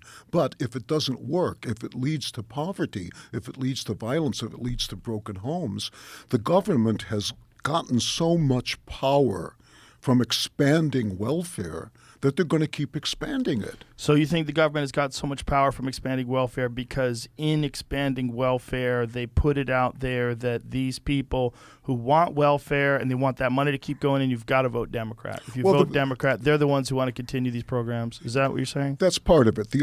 That's part of it, and the other part is that when you create an infrastructure, you have sycophants and you have supporters to whom you've given jobs. And those guys all want to expand their domain. Mm-hmm. And those guys that they hire want to expand their domain. So the tail is wagging the dog. So now where does all the money go in government, right?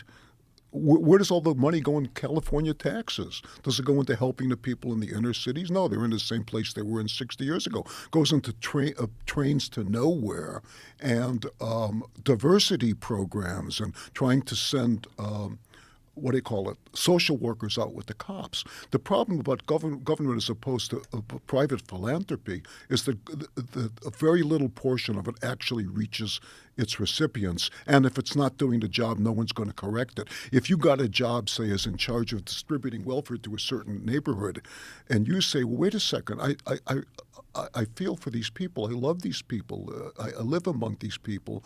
But it's not working. What we're doing is not working. Let me see if I can change the system and lose my job. The reason why I'm talking about this is because my family was on welfare when I was a kid, and they worked their way out of it.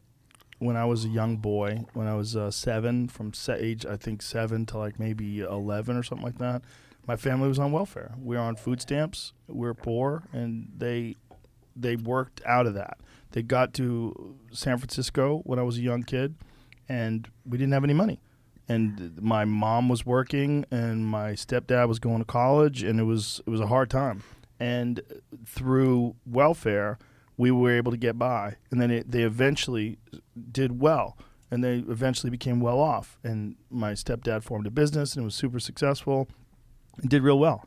But I remember being a kid and being on welfare, and so I've always had a soft place in my heart for these social safety nets because it was responsible for feeding us when I was a kid. I don't think it's all bad, and I think if done correctly in good faith with good intentions to eventually wean yourself off the system and use it as something that can help you get back on your feet, I think there's a great benefit to it. And I'm happy to pay taxes if I can provide families with the same sort of benefit that I experienced and my family experienced when I was a boy. I agree with you. I couldn't agree with you more. But the difference in my thinking is that, because I've been involved in a couple of philanthropic ideas and a couple of money-raising ideas and so forth, that what about if you took the taxes that you paid and said, rather than giving it to the government, which is going to waste most of it in administration, and waste the rest of it, waste most of it in administration, waste a lot in waste, where did it go, and waste some of it in theft, so that very little is going to trickle down. Right. What if you said, geez, I got, whatever, $5 million. Here's what I'm going to do. I'm going to open a soup kitchen myself, and I'm going to keep an eye on the soup kitchen. And I'm going to make sure that the soup is good, and I'm going to make sure that the people that I'll talk to the people, say, what do they need? Talk to me. What else can I do to help you? What else can I do to help you get out of here? That would be great if enough people did this. Well, we don't need enough people. We just need one. We need you, and we need me, because we're just each one person, because the government can't do it. But welfare is not just food. Welfare is money for rent.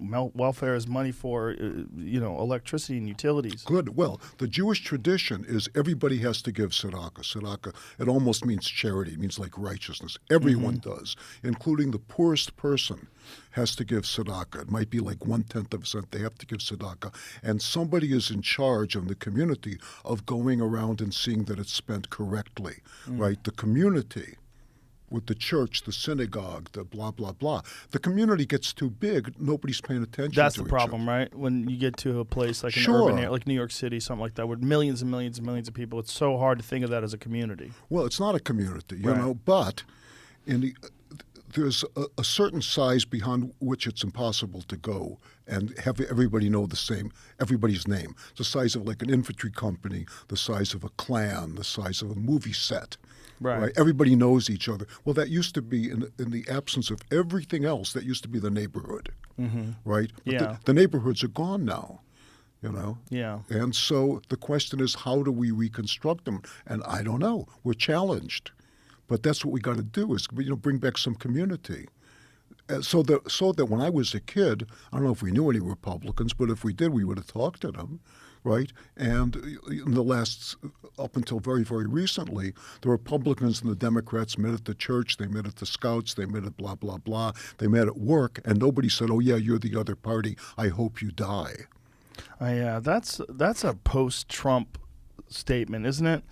Post the Trump administration, people on the left just got so fucking crazy with politics that they don't just oppose the ideas, They feel like they have to actively oppose the person and shame the person and shun the person. That's right. You can't have a friend that has opposing political viewpoints anymore. Or That's a lot of people feel you can't have anymore. That it's a real problem. And I think a lot of that started during the Trump administration. It's terrible because if you have a one-party system, you have a dictatorship. Yeah. Period. Yeah. So the whole point of the Constitution is you have two parties. The whole point of the Constitution, we have a constitutional democracy. It happens that there are two parties. Why? To keep the other son of a bitch honest. That's what they're there for. To say, I have an idea. I think you're full of it, but let's debate. How are we going to debate? Well, we got these rules. They're called the Constitution, right? Sometimes you're going to win. Sometimes I'm not going to win. But what you don't get to do is say, I think that I'm so right, I'm going to throw the rules out the window. And that's what you see a lot of today. Yeah. You see a lot of people saying that we should rework the First Amendment. Yeah, of that we course. should tweak the First Amendment. I've seen morons say that. It's like, oh my God, what the fuck are you even saying? Where does that go? It goes the same way censorship goes on Twitter. It keeps moving further and further. The goalposts keep moving until you're living in an authoritarian dictatorship where anything that you say that doesn't go with the party line, you have grave consequences. That's right. And that's the real problem with today's society when people are talking about the implementation of a centralized digital currency that the government controls. I'm like, are you out of your fucking mind? And the answer is yes. Yeah. Because what happens in the society everybody gets frightened by prosperity at some point. They used to say when I was a gambler, right, that the loser can't get enough to eat and the winner can't sleep.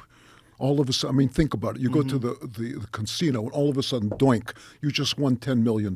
That guy can't go to sleep. He doesn't know what to do with his money. Does he deserve it? Is somebody going to steal it? He puts it underneath the couch. He puts it in the safe. He says, maybe I'll go down and lose it. So the people who are frightened by prosperity, who don't have some gratitude to their forebears, to their parents, to their church, to the country, to God, can't let people call attention to their fear. Anything which causes attention to their fear has to be killed. How do you feel they're frightened by prosperity? Well, of course they're frightened by prosperity. They think the world is ending. The far left, I'm not talking about liberals now, you know. I think they're wrong, but I don't think they're evil. The far left think they're trying to convince everyone the world is ending. But don't you think they believe it? I mean, It's people okay with me. I've had conversations with people about climate change, and the thing that's shocking to me is that they absolutely do believe that we're doomed. Of course they do. But Of course they believe it. But if they looked at the models, it doesn't show that we're doomed. If they look at the worst case scenario models of climate change, That's right. it's not good. But it doesn't mean the human race is doomed. There's no one saying that. Not only that, if you look at the model, like I've had multiple discussions on this podcast about it, and I'm a believer in climate change. I should say that. I'm a believer that there's a real problem with what fossil fuel production and what we're doing in terms of the environment and particulates in the atmosphere and coal burning power plants that have destroyed cities where you get like a fucking fine mist of coal dust over people's cars and people are breathing that, a host of health problems that come along with those things. But there's no models that show that like within our lifetime or our children's lifetime that the earth is fucked. But people believe that for some reason. Well, you know why? But why? Because they won't look at the models. Because if they look at the model, because people, especially on the left, on the right, you live in two worlds. You live in the world of the conservatives, but you're also constantly exposed to the world of the liberals. You have to be, because that's the world you live in. But on the left, they're only exposed to one world. What about centrists?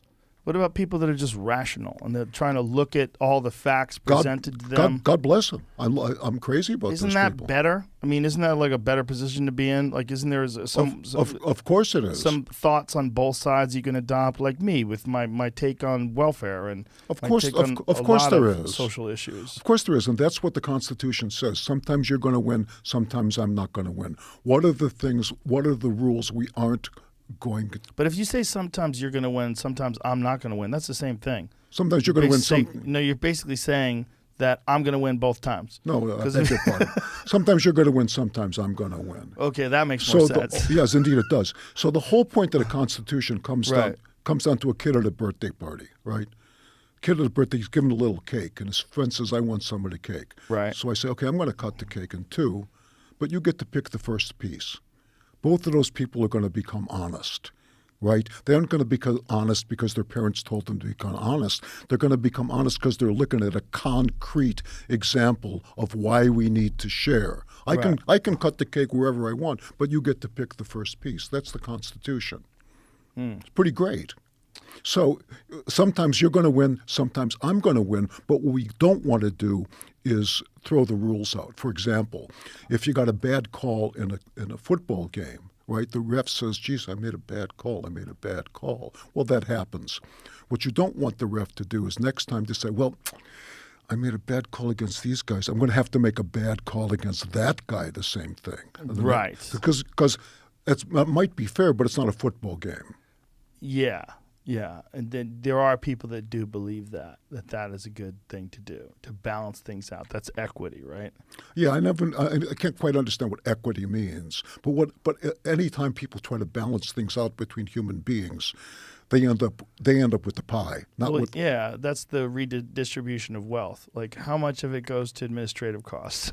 When they talk about redistributing wealth, like, where's it going? Well, also, who got all the money in communism? The nomenclatura, right? The 1,000 people at the top, they got all the money in communism. Yeah. You wrote this book, which is you've written so much in terms of like these great movies and films and plays but you wrote a book which is basically like a social commentary book, right? But with humor. Yeah, I hope so. Yeah, it's called Recessional. Yeah, Recessional. Yeah. And what was the premise behind it, and what inspired you to do this? Well, Recession is a poem by my good friend Rudyard Kipling. He said it's a poem said that writing at the height of British power, he said we're the most powerful nation in the history of the world. Let's remember that we are all children of God, that we're all here to help each other, we're all going to die, lest we forget. God says, great God of hosts, be with us yet, lest we forget. So this is written before the First World War. So I'm looking at this marvelous country, so I start to age out, right? I'm way past the age of retirement for anybody, but somebody said Jews don't retire. We just work ourselves to that. And I'm saying, what did it all mean? This magnificent adventure that I've had here. I mean, it's a better life than anyone could possibly deserve, And I've had nothing but fun, and trauma and tragedy, right, and love and all this marvelous stuff, because my grandparents came here from the Ukraine and from Poland, and they put up with the. And not only did they not have any money, they didn't speak the language. And they came here and lived through the Depression. My grandmother raised my dad in the Depression, a single mom, working in a sweatshop. Her son went to college, my dad. He went under a Jewish quota to the Northwestern University. They didn't want to let him in. He graduated first in his class. And his son became, if I may, a poet, right? That's me. What a country. This country's magnificent. And now I look and say, well, I got a lot of time on my hands now because I'm not hustling so much. And I looked around at the decay of free speech and at the decay of the culture and at the growth of hatred. And I said, I have to understand this. So I had a couple of years I started writing essays to say, I have to make it make sense. Where does everything meet?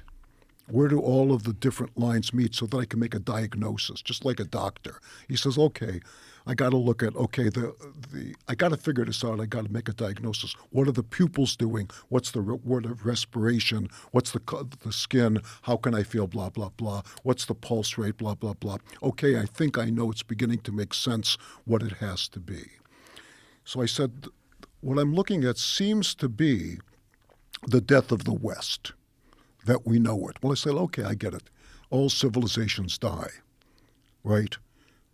When my grandparents were alive, there was still a Stone Age civilization here of American Indians. That civilization has died, right? It exists as a memory, and it exists as a means of paying homage, but it's gone.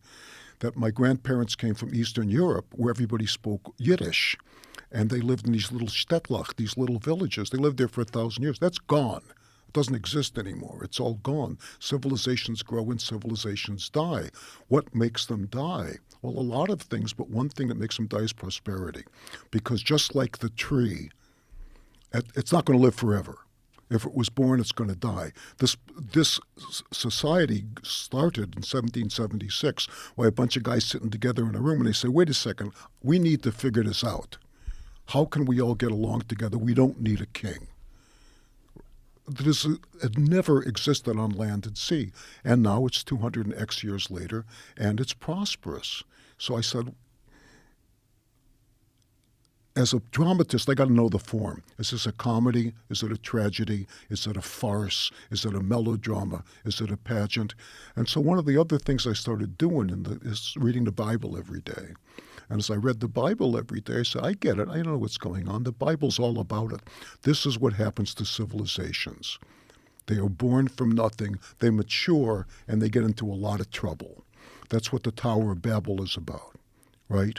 That we say, we're so rich we can do anything. We can build a tower to God. Well, that tower is going to crumble, right? So the Bible helped me to understand that what we're looking at is human inevitability, that things age. And what are you going to do when they age? You're going to say, oh, I give up, right? I can't do anything.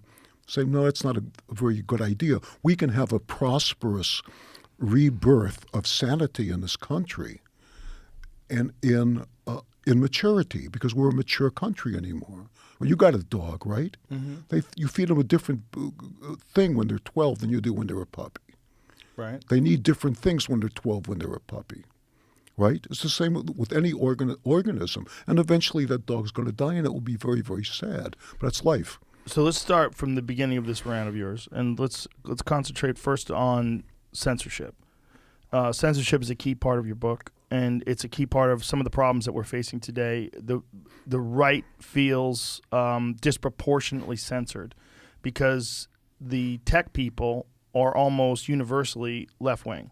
That's one of the more fascinating things about these gigantic social media companies. I mean, there are some companies that are coming up, like Rumble and Gab and Minds, that aren't that don't share this same sort of ideology that the people on Twitter and Facebook and a lot of these other places they have this idea that these are private companies and they should be able to govern them by their own rules. And in doing so, one of the things they do is censor things that they think are objectionable or that they don't want on their platform. And disproportionately, that favors people on the left and criticizes people on the right. Yeah. It's a real problem, and it's also a problem in that it, in many ways, fuels extremism. Because if you do have extremism and you kick them off your platform, they're going to go somewhere else, and they're going to go, see, they are against us. And they're going to team up, and then they'll be more hardened in their efforts or more galvanized in their approach. What can be done? What do you think can be done other than, like, Elon Musk today, it was announced that he bought 9% of Twitter. So Elon Musk is now the number one shareholder in Twitter. Mm-hmm. And he is very concerned with free speech. Well, good. It's good for him. Incredibly important for a free democracy and a functional government and a functional society where people get to communicate about ideas. You need to have free speech. You need to be able to figure out what's right and what's wrong, and one of the best ways is to let people discuss things. Of course. And this is a problem with these social media sites that are not just simply a private company. You could say Twitter is just a private company, but I think that's crazy way to say. It's an unprecedented experiment in human history where one entity has an enormous portal to the discourse in not just America, but the world. The amount of communication and the amount of information that gets distributed and the amount of debate that happens on Twitter is unprecedented. There's never been anything like it. You could say the same thing about YouTube. You could say the same thing about Facebook. These are unprecedented new entities in civilization. It's not as simple as these are private companies. Nothing has ever existed like this that has the kind of impact and the kind of influence. So I believe my position is they should be treated like utilities. And I think if you do something horrendous, if you dox people or hack into their accounts and put all their nudie pictures online or whatever horrible shit you want to do, if you threaten people's lives and and call to, attack people and try to organize people, attack people. That's one thing. Barring that, I think all ideas should be open to discussion. All ideas that are in good faith. And then when people don't have good faith ideas, those are the type of people you shouldn't communicate with. You should ignore them. But the worst thing that we can do is just start deciding what can and can't be discussed when people disagree about that. If you say, nope, I'm in control, this is my private company, and I'm not going to allow you to discuss certain political ideologies or social ideas, like, you can't fucking do that. Well, if you don't have free speech, you don't have anything in this country. And I agree with everything you said, except you said everything should be any ideas in good faith. I would even take that off the table, because the question is, who decides what's in good faith? That's a good point. That's a good point. So but I meant like, I know what you meant. But the law in the United States has always been you can say whatever you want, except advocating violent overthrow of the United States government. It's in the Constitution. Now you got people on the left who are advocating violent overthrow of the United States government, but you can't say that there's no difference that there's a difference between men and women. Yeah. So free speech doesn't mean you have the right to say happy birthday. Free speech means that you have the right to say anything you want except violent incitement to treason. And it's completely under attack. And I was so thrilled to find out that there were people who, on podcast and on AM radio and a couple of other outlets who had the capacity to stand up and say, you know what? No. So, of course, it should be a public utility. But the same organism which brought up Twitter also created the podcast, so thank God. So all you can do is, as they say, put on the armor of God and stand fast, to stand up for what you believe in and say, yeah, I get it. There may be a cost for speaking my mind, but it's not as great to me at this moment on this subject as the cost of not speaking my mind. Yeah, that should be a foundational principle of our society. We shouldn't deviate from that in any way, because without discourse, without discussion, without debate, we never find out what we really think. It's so valuable to watch two people with opposing perspectives hash it out and try to figure out who's got the better argument. It's great. As a spectator, it's so educational. It's so important for trying to solidify your own ideas or trying to figure out why you think the way you think, or maybe someone will say something that completely shifts. If you have a good open mind, and I pride myself on having as open a mind as possible, when I see a good debate and someone says something that goes against what I thought I believed, but I start agreeing with them, it's a fascinating moment, because you get a chance to examine all these thoughts that you have bouncing around your head and go, oh, I think I know why I thought this. Oh, I was under the impression that this was the case. But in fact, there's more to the story. And those kind of discussions are being fucking silenced. That's right. And it drives me crazy. It drives me crazy because I feel like I'm very fortunate in that I snuck in before people realized how big podcasts could be. And I think that's the same thing in many ways with Twitter, but they have control over this, centralized sort of portal to information. And they're doing things to try to censor it and move it along and move it in the way that they would like it to be. But they didn't do that with podcasts. Podcasts just got out. And then people just started developing followings and have this ability to have conversations with anybody. And then you see people saying, you shouldn't platform this person. We need to decide this person needs to be taken off the air. And we need to remove this, but why is that? Because it goes against the way you think. That's all it is. Well, yeah, because talking to a liberal, like I was talking to some guy and he said, well, I said, Dr. King, so we have two American saints, right? Dr. King and Abraham Lincoln. They lived and died to fight racism. I said, Dr. King, the most famous speech after Lincoln is this I have a dream speech, where a person would be judged by the content of the character rather than the color of the skin. This person's a white liberal, said, well, if Dr. King had been alive today, he would have come around to the opposite view. And I thought, what? You know, if Hitler had been alive today, he might have become a What rabbi. opposite view? The opposite view that That you should be judged by the color of your skin and not the content of your character? That color blindness Who the fuck are you talking to? Exactly. Who is this person? Well, he's a liberal. They believe that color blindness is racism. A lot of them do. Leftists, not the liberals. But, you mean color blindness is an I don't see race. yeah, So that equals yeah, racism. that we have to see the person's race so we know how to treat them. Yeah. So it is the foundation of this the country, the idea of free speech. And I learned something really great from a rabbi about the way debate should be carried on, which is so helpful. He said, when you're debating with someone, first adduce the facts, right? Adduce the facts. Say, you think this, I think that. If we disagree, take it off the table. Just adduce the facts upon which we can agree. Okay. So now we already have a little bit of agreement, right? Right. You say January the 6th was a peaceful demonstration, of blah, blah. I say it was a riot. Okay, take it off the table. What can we agree upon? Okay. Right? Now, let's reason from those facts to what our position is. You say your position is X, I say my position is Y. You say that your position is welfare must be increased, I say it should be decreased. I don't think it should be increased. I just think it's necessary. No, I beg your pardon. I misspoke. I didn't mean to say that you said that. I mean just as an okay. example. I said an example. So now we start with these facts, and now we have these ideas toward which we're progressing. So now we say, okay, good, I get it where you're going, I get it where I'm going.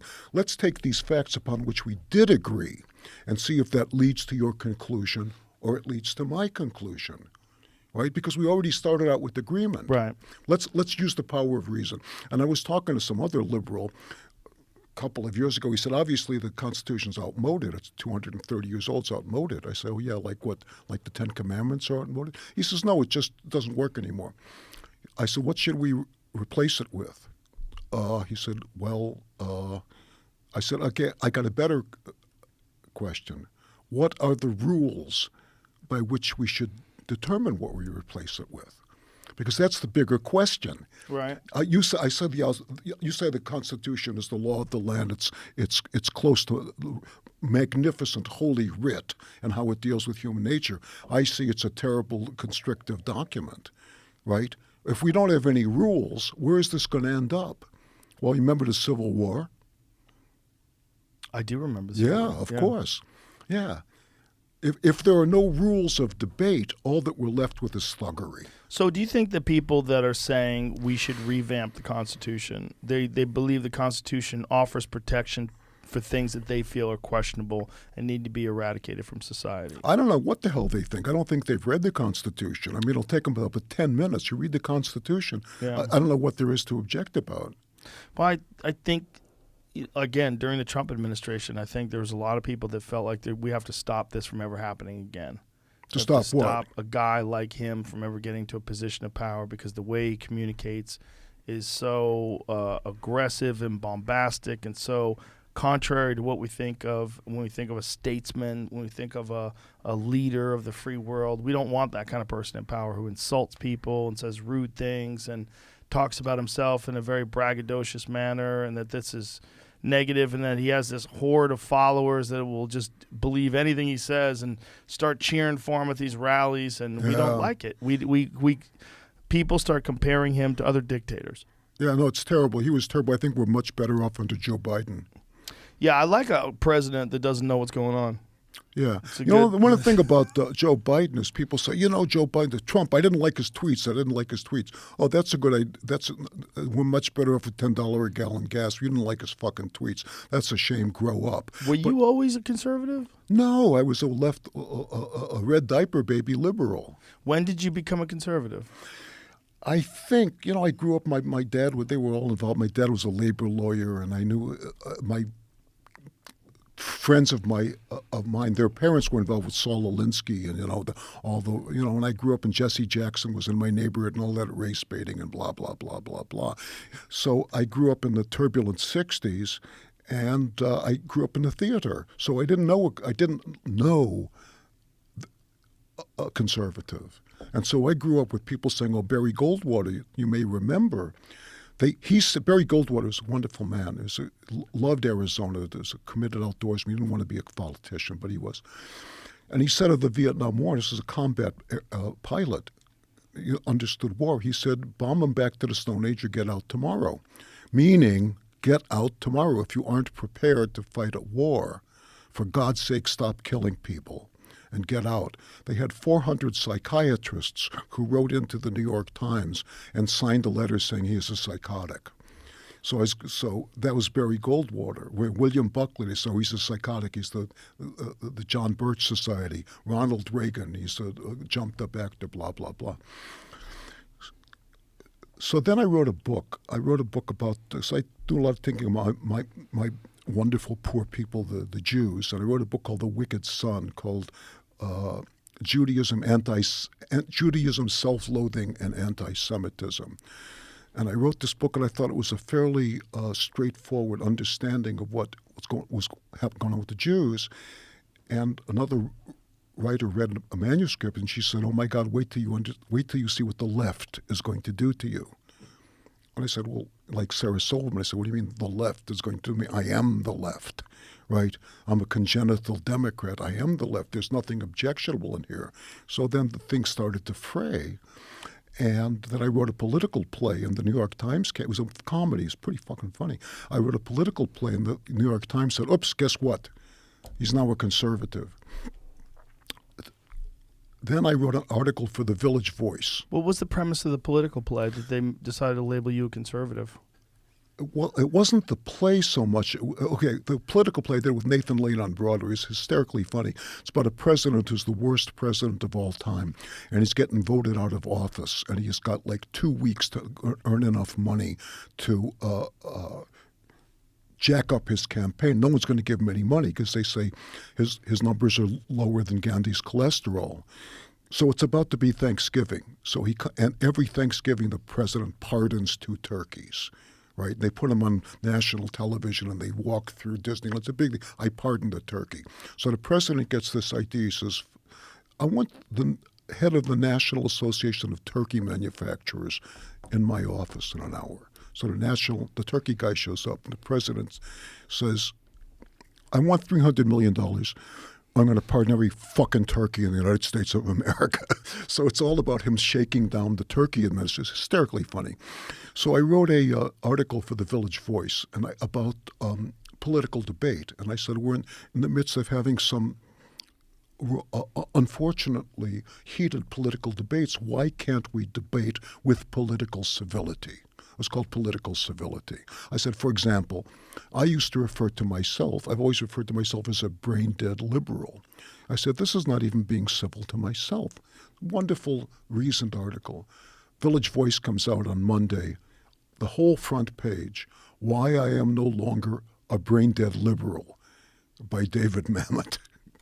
Wow. Yeah. So after that, zoop, I was a non-person to the left. All of a sudden, I said, golly, gumdrops, guys. And you didn't have a platform where you can immediately refute this. And did you have social media at the time? No, it was I think it was before movable type. It was a long time ago. What year was this? Yeah, when this happened? Maybe 24 years, 25 years Oh, ago. okay, so the 90s. So you're talking But about also, like late you 90s. know, there is no refuting. There's no refuting to the people that don't believe, but there is.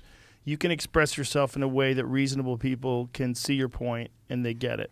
Yes, but see, the only people that I knew to communicate with were my supposed friends on NPR and the New Yorker and the New York Magazine. Right. But they lost my number from the Rolodex. As soon as this all happened. Yeah, kaboom, just like one that. Village Voice article. That's amazing. And one play. No, there was that nothing wrong seemed with to the be- play. The play was a hysterically funny play. But that it seemed to be like at least enhancing right-wing arguments. No, it had nothing to do with the play. It had to do with the article that the Village Voice said, because they never liked, listen, it's great fun to burst on the scene, right? 2 guys have had that experience, but you can't burst on the scene forever. Right. At one point, it's no longer news that you've burst on the scene. So Right. what's the news? Oh, we got to find something else. Got it. Maybe he likes having sex with dogs, or maybe this, or maybe that. So this one article, though, you were still identifying as a liberal at Yes. the time. So what changed for you? Well, they wouldn't have me. So then I said, wait a second, I got to figure But this out. who is they, though? The people, see, I've always made my living with the connivance or the oversight or the ignorance of the press. Here's a perfect example. You mean by reviews? And Of course, like that, yeah, and because when you're a articles and playwright, interviews? it was before the internet. If you're a playwright, you got to go to New York. You got a good review from. Right, they had a stranglehold on it back then because it was Yeah. all about the reviews, and it was not about. There was no social media word of mouth like Rotten Tomatoes type deal where you have Nothing. today. Not that That's long sort of ago. it. The Rotten Tomatoes things is really fascinating to me because it's shown the difference in the very clear difference between the way critics look at things, where a lot of them are sort of ideologically captured, like very overwhelmingly left wing, versus the way the audience looks at things. That's right. You know, like my friend Dave Chappelle's special, Sticks and Stones, when that came out, that was one of them where they showed the difference between Rotten Tomatoes' version of it and the Rotten Tomatoes where the critics had looked at it and gave it like 4% or something like that. And then the most recent one, The Closer, is the best one. Because it, like when it first came out, I think it was like something crazy, like it's insanely low Rotten Tomatoes score by the critics, but insanely high Rotten Tomatoes score by the general public. Yeah, but see, the critics have always been, I've dealt with them for 50 years, like the woman behind the counter at the auto registry. Right? Yeah. They're trying to do a job, but you better not fucking piss them off, right? Or you ain't going to get that license. And Right. if they're in a bad mood or had a bad lunch or had a fight with the husband or wife, They come or after you. yeah, they'll ruin you. It's kind of a tyranny. Of course, it's tyranny. It's tyranny Yeah. of the weak. And they used to say, what is the one requirement that you need in order to be a drama critic? Insufficient talent to write sports. Or insufficient talent to write, for sure. They don't start out wanting to be a critic. Yeah, Generally speaking, they want to be a writer. They just didn't have Of the talent course. for it. Yeah. And so what do? They have the capacity to fuck things up. And there were two guys when I was very active in New York theater that were John Simon and Frank Rich, who were the theater critics for respectively New York Magazine and the New York Times. And they would come to the openings, every opening, and they would go down to the bottom of the aisle right by the curtain before the show, and they would turn around. And they would look out at the audience and gossip. So they were in effect saying, oh, guess who the show is tonight, folks? It's us too. So I wrote an article that said, John Simon and Frank Rich are the gonorrhea and syphilis of American theater. How'd that go over? It was great. But then John Simon died, rest in peace, 6 months ago. And somebody called me up. They said, would you give me a comment? So I always try things on my wife, because my wife says, that's a great idea. Please don't do it. We have to live here in this country. So I thought, so this guy said, what do you think about the fact of John Simon's death? And I didn't say, unfortunately. He's finally done something for the American theater. Yeah. So this Village Voice article comes out. You get excommunicadoed by the left, Yeah. if that's a verb. And then from there, you decide, I'm going to join the right? No, I didn't know there was a right. I didn't listen. I'd never met a conservative in my life. And Really? Knowingly, no. I mean, where am I going to meet that? A Chicago Jew went to a hippy-dippy college and grew up in the theater? Forget about it. So what is the but why didn't you just this is what I don't understand. You have these principles, these ideas, you're this left-wing person, one bad article comes out about you, and you're a non-persona by the left. Yeah. But don't you still have the same core beliefs and ideas that led you to be a left-wing person in the first place? I did, but I had to re-examine them. So how does that process work? I'll tell you. So I was going to a nice synagogue at the time, and there was a fellow there who was a conservative, and I'd never met a conservative before, ever. And so we talked a little bit, not too much about politics, and I was so impressed by his demeanor. He wasn't angry, and he was, the old joke is, what do you call a happy black man? A conservative, right? He wasn't angry, and he wasn't arrogant, and he could listen to me, and we talked, and I was really impressed by his attitude. And he said, you want to read some books? I said, sure. He said, I'm gonna bring you a couple books. And he brought me The Road to Serfdom by Friedrich Hayek and Capitalism and Freedom by Milton Friedman. Real simple, straightforward books. And I say, thank you so much. But of course, I'll have to hide them when my friends come by. And he said, I don't. And I thought, Dave, listen to yourself. You said there's a guy whom you admire greatly as a good human being. You asked him to give you some books. He gave you the books, and you said you had to hide them from your friends. You're nuts, Dave. You're nuts. A, and B, are those really your friends? So I had to start reading, and I read everything I could get my hands on. And I wrote a book about 20 years ago called The Secret Knowledge, which is the beginning of this change. So that started off. Yeah. And so you read these books, the Milton Friedman book. Like, what book was most influential in getting you to shift your ideas? That's a very good question. I think it was probably Capitalism and Freedom, but and I would start arguing because I was going nuts, right? I said, I just don't get it. Arguing with my friends, what about this? What about that? Going nuts, how so? Because I was exposed to the difference between what I thought, and what I really thought. Because I realized that a lot of things I thought, I wasn't operating in that way. You know, I might have said that wealth is bad, but I wanted more, right?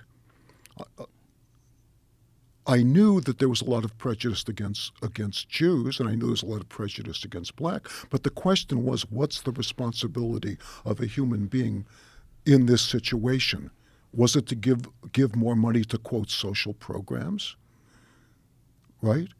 Well, what was the right-wing alternative to that? What was the argument against The right-wing alternative to that was charter schools. Charter schools. You know,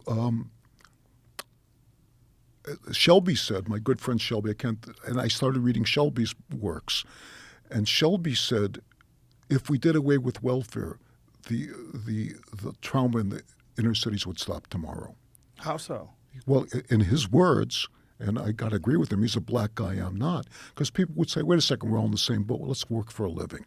And then the same thing that I went through and you went through. Unless we say that somehow, look, there's two groups in the United States that have always, one group for 150 years, another group for 60 years, have been under government control by accepting government largesse. And from having worked a long time with kids, especially young men, it's real easy to warp them, right? If you take, like I know a lot of young men of my son's age who went to these colleges, and they get out and their parents say, well, I got to give them a little bit of money. And it's extraordinary how little money it takes to warp a young man. Whether that young man has just gotten out with a degree in philology from Dartmouth, or the young man has just joined a gang on the streets, the same thing. It's a hard transition to become a man. It's probably a hard transition to become a woman. I wouldn't know. But it's a hard transition, and young men, I did, and probably you did too, looked at the gap. They said, geez, you know, I'm young. I'm not very strong. I don't know how I'm going to get a job. I don't know how I'm going to get a wife. I don't know how I'm going to get a car. I don't get it. I can't make that transition. But you make it little by little. But if someone says, you know, son, you got out of Dartmouth, here's $1,000 a week. Have a good time till you find yourself. You're never going to get off of that tit, ever. Mm. Yeah, I see what you're saying. Yeah, that does seem to be a problem with wealthy people, with their kids. What's the problem with everybody? That people who don't work for what they get. Right. If you get free money, it does seem to be a problem. But how does this? But still, like, that's just one aspect of conservative thinking. You actually identify as like a right-wing person now. I don't know. You know, I can't even say Republican, because the Republicans were the people when I was a kid who wore white pants and white shoes and lived at the. So what do you identify as? Conservative? I guess I do. I find all of the things so difficult to get my mouth around. Libertarian? No, not a libertarian. Like somebody said I'm an independent. He said, you know what an independent is? I say, yeah, it's a Democrat with a speech defect. So I got a speech defect about saying Republican or blah blah blah, but I'm certainly an American. I love it here. So what do you think of yourself as? Do you think of yourself as right wing? No, I don't think of myself. I suppose I think of myself as a conservative. Because I like to conserve. Just as my own life has reached a stage where I'd love to be able to go on and enjoy some of the fruits of and engage in some contemplation, I would like the life of my beloved country to continue in maturity, which it can't do it as it could in adolescence, in maturity as an honorable, decent place to live with liberty and justice for all. But don't you think a lot of people on the left share that idea? I don't know. You don't know, but it used to be you. Well, exactly so. But a lot of conservatives today would have been Kennedy liberals then. Because just the political landscape has shifted so much. Yes, as it always does. Yeah.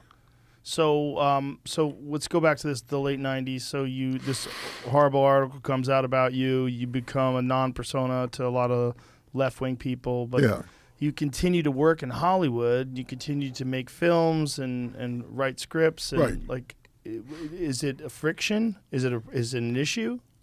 Well, to a certain extent, you don't. That's a good question. The answer is you don't know. To a large extent, you don't know. For example, if in Hollywood, I wrote my first movie, I think 1979, and the guy who gave me notes on the movie was a guy called Samson Rafelson. Samson Rafelson is famous because he wrote the first talking picture. That's how close I am to the beginning of Hollywood. Yeah. So I got to wow. Yeah, so I got to enjoy like 40 years of the great adventure of the movie business. But the movies that I made aren't getting made anymore. What kind of movies? Well, independent films, right? Like when I made a bunch. I wrote 30 films for hire, and I directed like 12 films, and which I also wrote. But in those days, there was still a little bit of independence. So somebody said, okay, you know what, kid, I like this script. What's it going to cost? $4 million. Okay, good. Here's $4 million. Go make the movie and I'll sell it to blah, blah. So that was independent film. But that doesn't exist anymore. It doesn't? No, not that I know of. Because not only did that die, the movies are dead. They're dead. The whole idea of movies was, I'm going to get my best gal and my best boy and blah, blah, blah, and we're going to go out on a Friday, Saturday night. We're going to sit in the dark. We're going to eat popcorn. And there's the people that are 20 feet high. They're like gods. We're going to have the best possible time. Right. And if I don't like that movie, I'll see another movie, blah, blah, blah. But now the movies are being played on this, right? And the movies have become so corporate, just like Twitter, that all the decisions, they aren't being made by some, the people I grew up with, ancient Jews like me smoking a cigar said, yeah, it seems like a good idea, go make it. They're being made by 30 people sitting around a board table, playing silly buggers and pig Latin with each other's pronouns, right? I get it. Things mature and things die. Who would have thought that Kodak would go out of business? Right. They had this magnificent hegemony. They made this little product that cost them nothing. And the more people used it, the more they had to use it. So who at Kodak would say 15 years ago, guys, we have to stop. There's this other thing now. But they are still making some movies. Like, is it less? Like, is it overall like a lowered production of films? Is it? No. The problem is always in who holds the high ground, right? Who holds the passes, controls the commerce. Right. Who owns the railroads, controls the commerce. Then who owns the blah, blah, blah. Who owns Twitter, controls the commerce. So it's the suits at these movie Sure, studios. they own the high ground. So when I was starting out in the theater, I had a blessing. I started out in a garage, with William H. Macy and Joe Mantegna and Dennis Franz and Billy Peterson, people who became John Malkovich, the people who became huge stars. We just were working in a garage because we could. And then we eventually moved to Broadway and got some credibility because we could.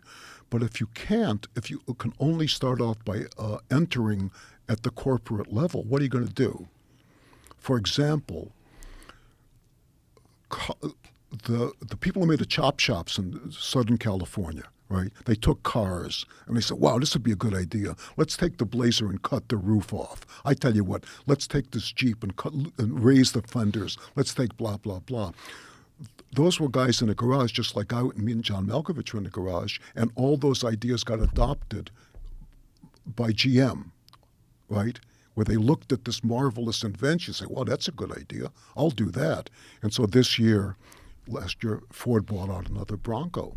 But if you take a degree in automotive design and get hired by Ford, you're going to be designing taillights for 10 years, right? So where's the individual initiative? It's not going to exist, as Milton Friedman says, until you give the people with inspiration a reason to reveal it. It's kind of a brilliant thing. So what's to the say. bottleneck? Is the bottleneck financial? Is it just too expensive to make films so that they try to make a film that's only going to be financially viable? They don't take any creative choices or chances? Well, who wants to make a film that's not going to be financial? Nobody ever Right. did. Sometimes the film was so expensive it didn't matter anymore. The bottleneck is the corporation which controls the high ground or the method of distribution. That's the bottleneck. And okay, over 100 years, vaudeville died, and then there was radio, and then radio died, and then there was television, and then the movies, and then television. Then the television drove out the movies. The movies are dead, and television becomes streaming. So the method of distribution, I hate to sound like a Marxist, is determining the content, right?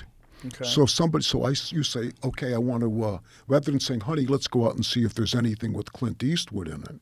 You say, no, I bought a subscription, right? What's on my subscription series? What can I get on Netflix, right? So they're turning out sausages. Of course they are. But the movies were turning out sausages too, to the largest extent. I just had a good time making them. So I'm still trying to figure out, what's this leap that you're making to being like this hardcore conservative or whatever you are. Well, I don't. The I mean, leap is whatever I don't. Hardcore conservative is wrong. The leap is I have to be able to understand. So your business doesn't exist in the way that it existed when you were coming up and making your great films. For me, for you, yeah. Because the other thing is, I was 22 years old. I don't want to work with grandpa. Right. I get it. Right? The young people have a chance to have their day. The technology changed. Doesn't do any good. I could be the greatest designer of passenger trains in the world. But they are still making independent films, right? Yeah, there are a bunch of independent films. So how do they get made? I don't know. You don't know? Listen, Herman Melville, right, wrote the thing about the big fish. He wrote a book about a big fish, Moby Dick. You remember him? Yes. So he says the first thing he says in the book is there's no different. He says the greatest disparity in the world is between the people who are looking for work and the people who are looking for help. Right? So the people looking for help are always saying, Jesus Christ, I can't get good help. And the people looking for work says, I can't get a job. There's always a disparity. So it's the old joke there's two Jews, right? Remember the Jews? Yes. One of them says, did you get the job working for ABC Radio? The job you went over for ABC Radio? Did you get the job? The other guy says, no. They don't like Jews. That's a funny joke. You're still. I see that the business model shifted. I see that things have changed, but I'm still trying to find out your journey to the point where you're writing this book. Well, my journey was You're slowly educating yourself to these Yes. different ideas, and those ideas resonate with you more than the ideas you had previously accepted, maybe because you hadn't examined those. Well, the idea is, the boy. You ever a Boy Scout? As a Boy Scout? Yeah, I was a Boy Scout. Okay, so the old Boy Scout test is: can I walk away from the fire?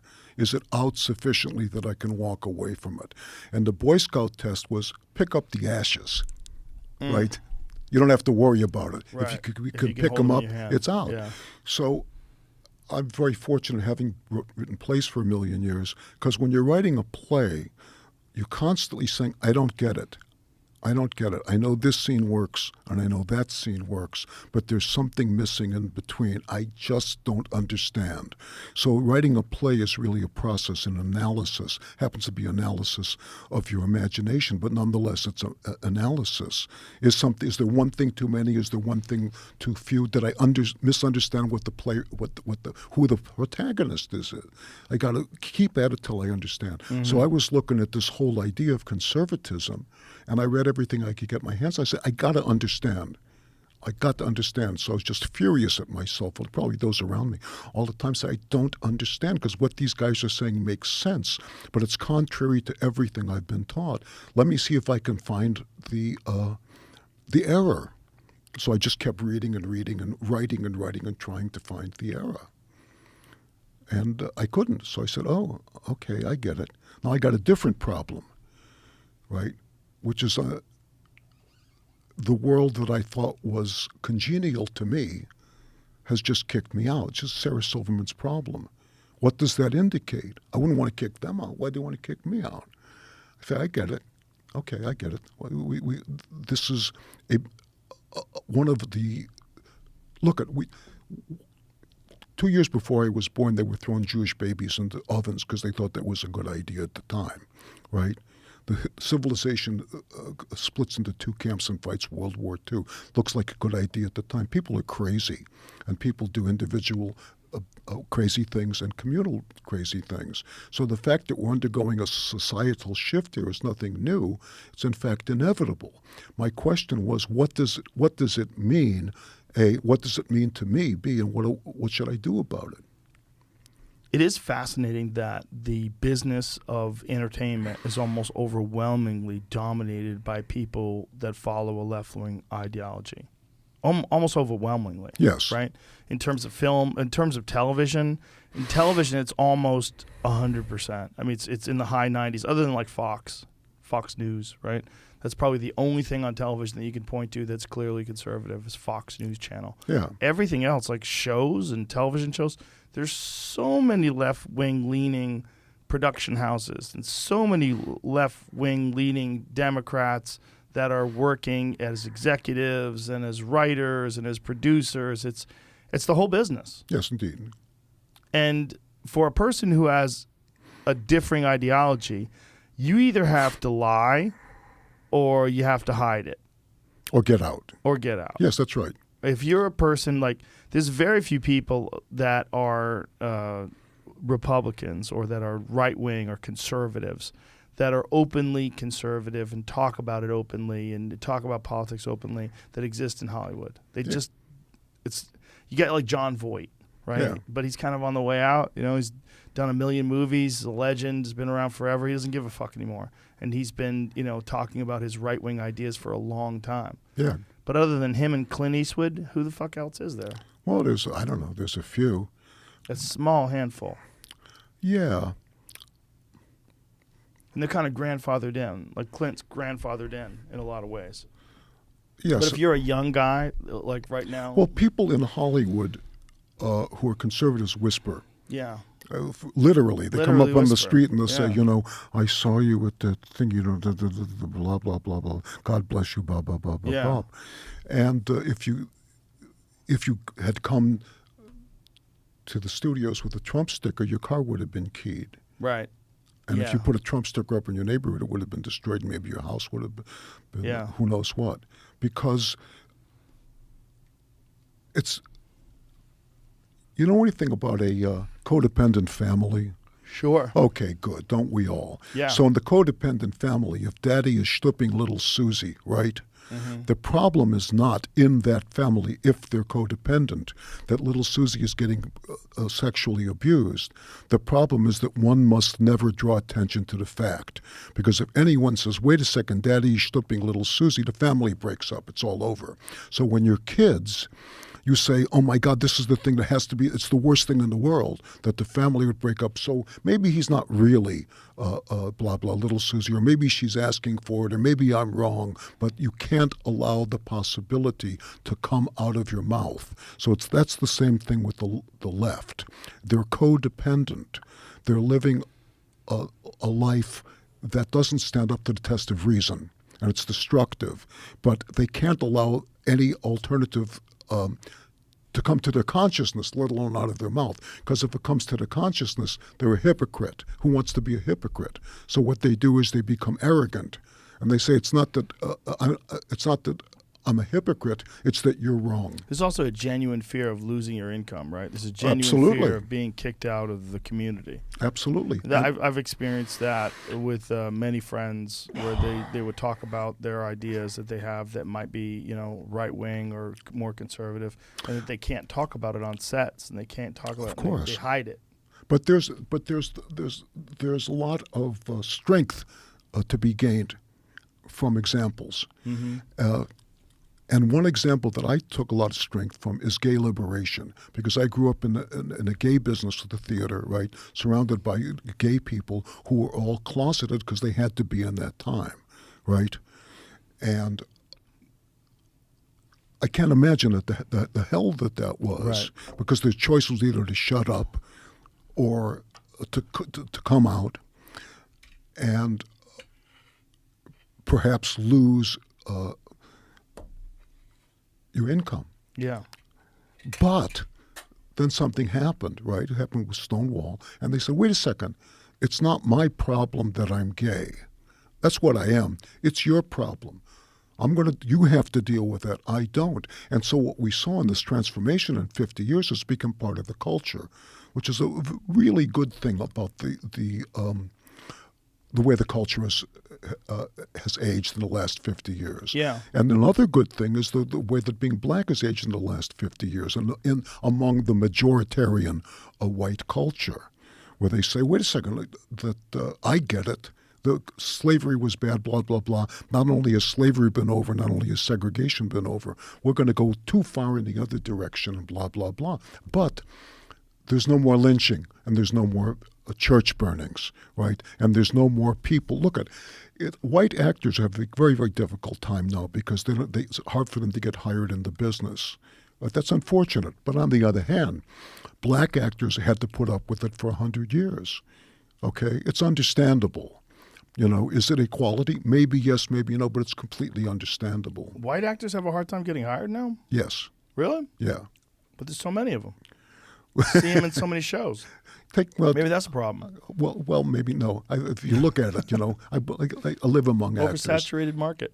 Yeah, maybe. I don't know. So, what have you abandoned in sort of becoming a conservative? Like, what ideas have you gotten rid of? Because that's a great question. Let me think about that. I've gotten rid of the idea that it's the government's job to help people, and it's the government's job to be kind to people. And that's a core tenet of left-wing ideology, right? That's right. Big government. Because here's the thing. Let me ask you, what happens when you get a letter from a government organization that you didn't expect? What's your first reaction? Call my lawyer. What? Of course, everyone is frightened. It's everybody's reaction. Right. Anybody who had anything ever to deal with the government went home weeping, right? Because the government is of necessity force. That's all that a government is. They have the capacity to force you to do certain things. So what the Constitution says is let's limit that capacity only to force you to do things which promote the general defense, provide for the common welfare, and get the blessings of prosperity for you and your progeny. That the government is good for the post office, the army, the navy, the roads, and the sewers. That's it. It does those things well because everybody, as Milton Friedman said, everybody needs them, but nobody can pay for them. So when the government decides to do something other than that, something that everybody needs and nobody can pay for, right? All that they can do is do something nobody needs, right? Like a train to nowhere or like a diversity department, right? Because the great blessing of capitalism is if people needed it, somebody would supply it. If nobody's supplying it, it means that nobody needs it. So this was something you had to learn this. I had to figure it out. I had to adopt this. Yes. So what I realized was and this is Milton Friedman's great contribution. He said when he was tutoring doctoral students for the thesis at the University of Chicago, he said, when you submit your thesis for a doctorate in economics at the University of Chicago, it can't be longer than 500 words. It's kind of brilliant. So what I realized is you got a pad of paper and a pencil and a kitchen table. If it doesn't work at the kitchen table, it's not going to work at the governmental level. There's no magic. What did I earn? What did I spend? Was it a good idea? What should I do next? What do I learn from my mistakes? That's it. That's how we all run our lives. Except when you give the power to the government says, well, I'm doing good for people, so fuck you. I'm going to teach your children about sex. I'm going to teach your children about race. I'm going to have a diversity department. I'm going to, et cetera, et cetera, et cetera. That's inevitable because you put people in power, they're going to use it. So this book, you start writing this book, and this book sort of outlines the way you feel with all the problems that you feel are happening today in this society, with censorship, with the decay, the moral foundation decay of society. Like what is your, like, when you sat out to do this, like why did you put it together in book form? Like what was? Well, I was doing a lot of writing at the time. I was writing for National Review, writing for Wall Street Journal, writing for Flying Magazine, a Jewish journal, and I wrote a lot of essays, and I started culling them in favor of a book. And the form of the book is really it's a bunch of anecdotes. Rather than saying, here are my thoughts, I say, well, here's a story, here's a story, and here's what it makes me think of. Mm-hmm. I'll tell you a story, okay? Sure. So here's one of the stories in the book. It says, two Jews, right? His name, the Jew's called Shaspersky, and he gets off the boat from Poland, and his brother tells him, I've changed my name to Frederick Stafford. I've changed my name from Shaspersky to Frederick Stafford. So the Polish guy gets off the boat. Shaspersky gets off the boat, and he says, please page Frederick Stafford. Paging Frederick Stafford. Paging Frederick Stafford. He looks around, and he sees his brother standing next to him. He says to the brother, wait a second, I'm paging Frederick Stafford. Why aren't you responding? The guy says, well, I changed my name. It's now Austin Woodford. The guy says, you changed your name from Frederick Stafford to Austin Woodford. Why? The brother says, well, because when it was Frederick Stafford, everyone says, what was it before you changed it? So my question that starts off that essay is, of America, what was it before you changed it? Not totally sure if I follow you. That's okay. That's okay. You got some Jews somewhere in your background, I'm sure. I kind of get it. Okay. But so you're writing this book. Like, what was your goal? Like in this book, you just wanted to get your ideas out. You just wanted to the idea about express yourself. Yes. Well, the idea about being an artist, I wrote about this in the book too. It's like being an oyster. Right? People say, oh, what's art good for? It's good for changing people's minds. Well, no, that's why they have firearms, right? Art's not good for that. It's good for expressing myself. Well, that's why they have bores, right? They're good at expressing themselves. The artist creates because he's irritated, just like the oyster. He creates the pearl because he's irritated. He can't use the pearl. Right? Mm-hmm. And other people who aren't an artist might say, oh my God, who aren't an oyster. Yes, I see that the pearl, I'd like to make a pearl too. I know, I'll go to film school. So it was just something you needed to get out, essentially. That's all I've done all my life. Yeah. My whole life. Like, I'm doing this for 50 years. I get up, I go to work every day, and I come home. I spend the day writing, reading, and taking a nap. You talk about what's happening in this country almost like as if it's a mind disease. A what disease? A mind disease. Well, it is. To a large extent, it is. But when you read the Torah, as I say, I read the Bible every day, read the Torah, the Jews are crazy, right? So it's Jews as, to a largest extent, the progenitors of Western civilization, right? The Abrahamic religions, right? Judaism, Christianity, and Islam all come out of this one tradition. But Moses takes the Jews out of Egypt, and the first thing they do is they say, fuck you. I want to go back. I don't like it here. Weren't there enough graves in Egypt? Why do you bring us out to die in the desert? We have nothing to eat. So Moses says, well, what's your favorite food? They say, quail. So it rains down quail. And they eat the quail till they say the quail comes out of their nose. So then they come back to Moses. They say, we're tired of quail. We're really tired of quail. He says, okay, I'm going to give you this other stuff. It's called manna. It's going to fall, and you gather it up, and it's going to taste like whatever is your favorite food that day. They get tired of manna. So from the moment that Moses takes them out of Egypt, they don't want to leave, until Moses dies, which is the end of the story, they want to kill Moses. They're nuts. The people are fucking nuts. They see Moses part the Red Sea. He takes them out of Egypt. Pharaoh's army gets drowned. God appears in fire on the mountain. Moses says, okay, guys, wait here. I'm going to be back in 40 days. I want to talk to the big fellow. You know who I'm not talking about, right? Not talking about Biden? Yeah, that's right. I'm going to go up the mountain and talk to the big fellow. He's a half an hour late coming down, and they've torn off all their clothes, and they've made this molten calf, and they're worshiping the molten calf. They just saw God. Moses says, what the fuck? These people are nuts. And throughout the Torah, either he's saying to God, let me get rid of these people and start again, and God says no. Or God said, I tell you what, Moses, you get rid of the people, we'll start again, and Moses says no. But the Torah, the Jewish Bible, is the history of human insanity. That's what it is. And that's why it's a great idea to study it, because everything you see in the Torah, you're seeing around you and in yourself every day.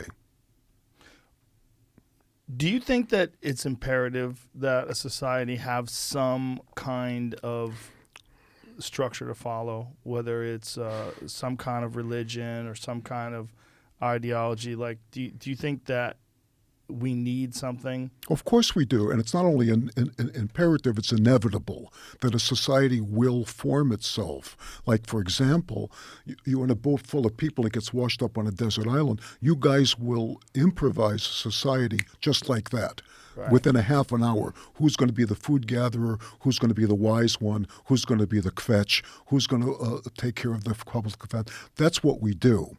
The problem is when society gets too big, which is inevitable because it's successful, we don't know who these people are. And we forget that we're all just, if I may, stranded on a desert island with each other. Is there a solution? Is there a way to put, like, where we're at right now? Is this the inevitable downward spiral of this civilization and we're just going to have to watch it circle down the drain?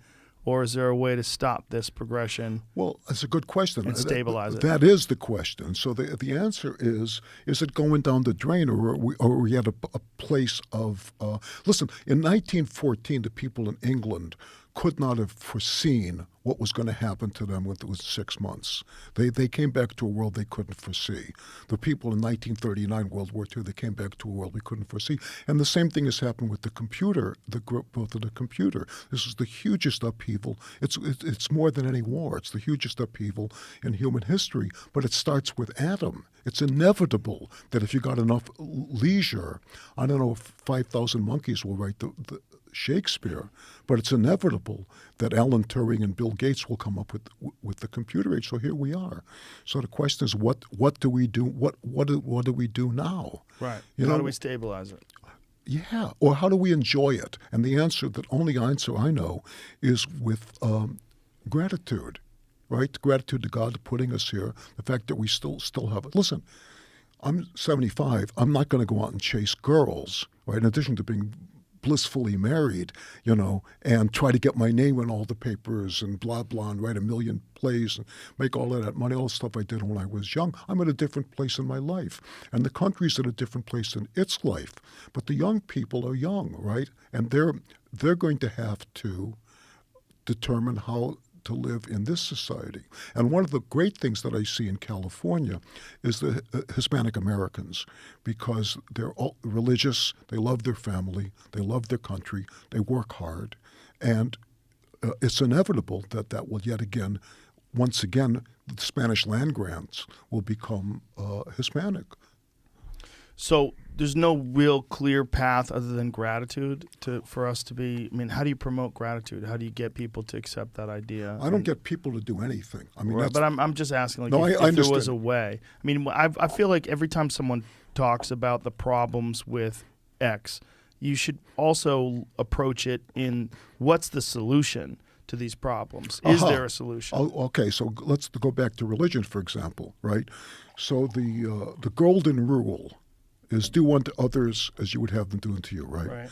So this comes out of a saying by a Jewish rabbi, old Jewish rabbi, somebody said, "Do you know the Torah?" He said, "Of course." He said, "Can you stand on one foot and tell me the Torah?" He said, "Yes." He stood on one foot and he said, "What's hateful to you, do not do to your neighbors." So the golden rule is a version of this, but golden rule inverts it. The golden rule says it's your job to do good to your neighbor. How do you know what good is? Well, good is what you like. If you think it's good, your neighbor will think it's good. But that's not true, because people have different desires and different understandings. Right. The Jewish traditions, I don't know what's good for you, but I know what's bad for me, and I'm not going to do that to you. So that's the solution to a happy life. Do you have any desire to continue making films? Sure. I mean, they say, how do you know when you're done making movies, your legs go, right? Because you're on your feet for 18 hours a day. I love making movies, but it takes a lot of energy. And there's two reasons that I made movies. One is you make a lot of money sometimes. Sometimes you don't make any. And one is because you have a lot of fun. So those are two reasons what I consider making a movie. But if neither one of those apply, I'd rather not. Are there any films that you thought were going to make a lot of money that didn't? I thought they were all going to make a lot of money, but they didn't. I did my first movie. It was called House of Games. I think it was 1985. Love that movie. Thank you. And Siskel and Ebert were the guys. They were, Yeah. and I knew them both from Chicago. And they said it's the year's best film. I thought, my God, the year's best film. My God. But I did it for like $3 million. And the downside of independent films in those days is if somebody paid $3 million for the movie, they pre-sold it. They said, I know I got this cast and this blah, blah, blah. I pre-sold it. I'm already out. I don't give a shit if the movie makes $1. But what I'm not going to do is risk money promoting it because I'm out. Right. If it makes $3 million and $10, I'm great. If it makes $4 million, I just made 33% But if they of my. spend $1 million promoting it, they Yeah. might not make any money. That's And so right. that was the case with that film? Yeah. It was too bad. That was a great movie. Yeah, well, I made a lot of movies and I said to the one guy, I almost remember his name. It was Orion Pictures.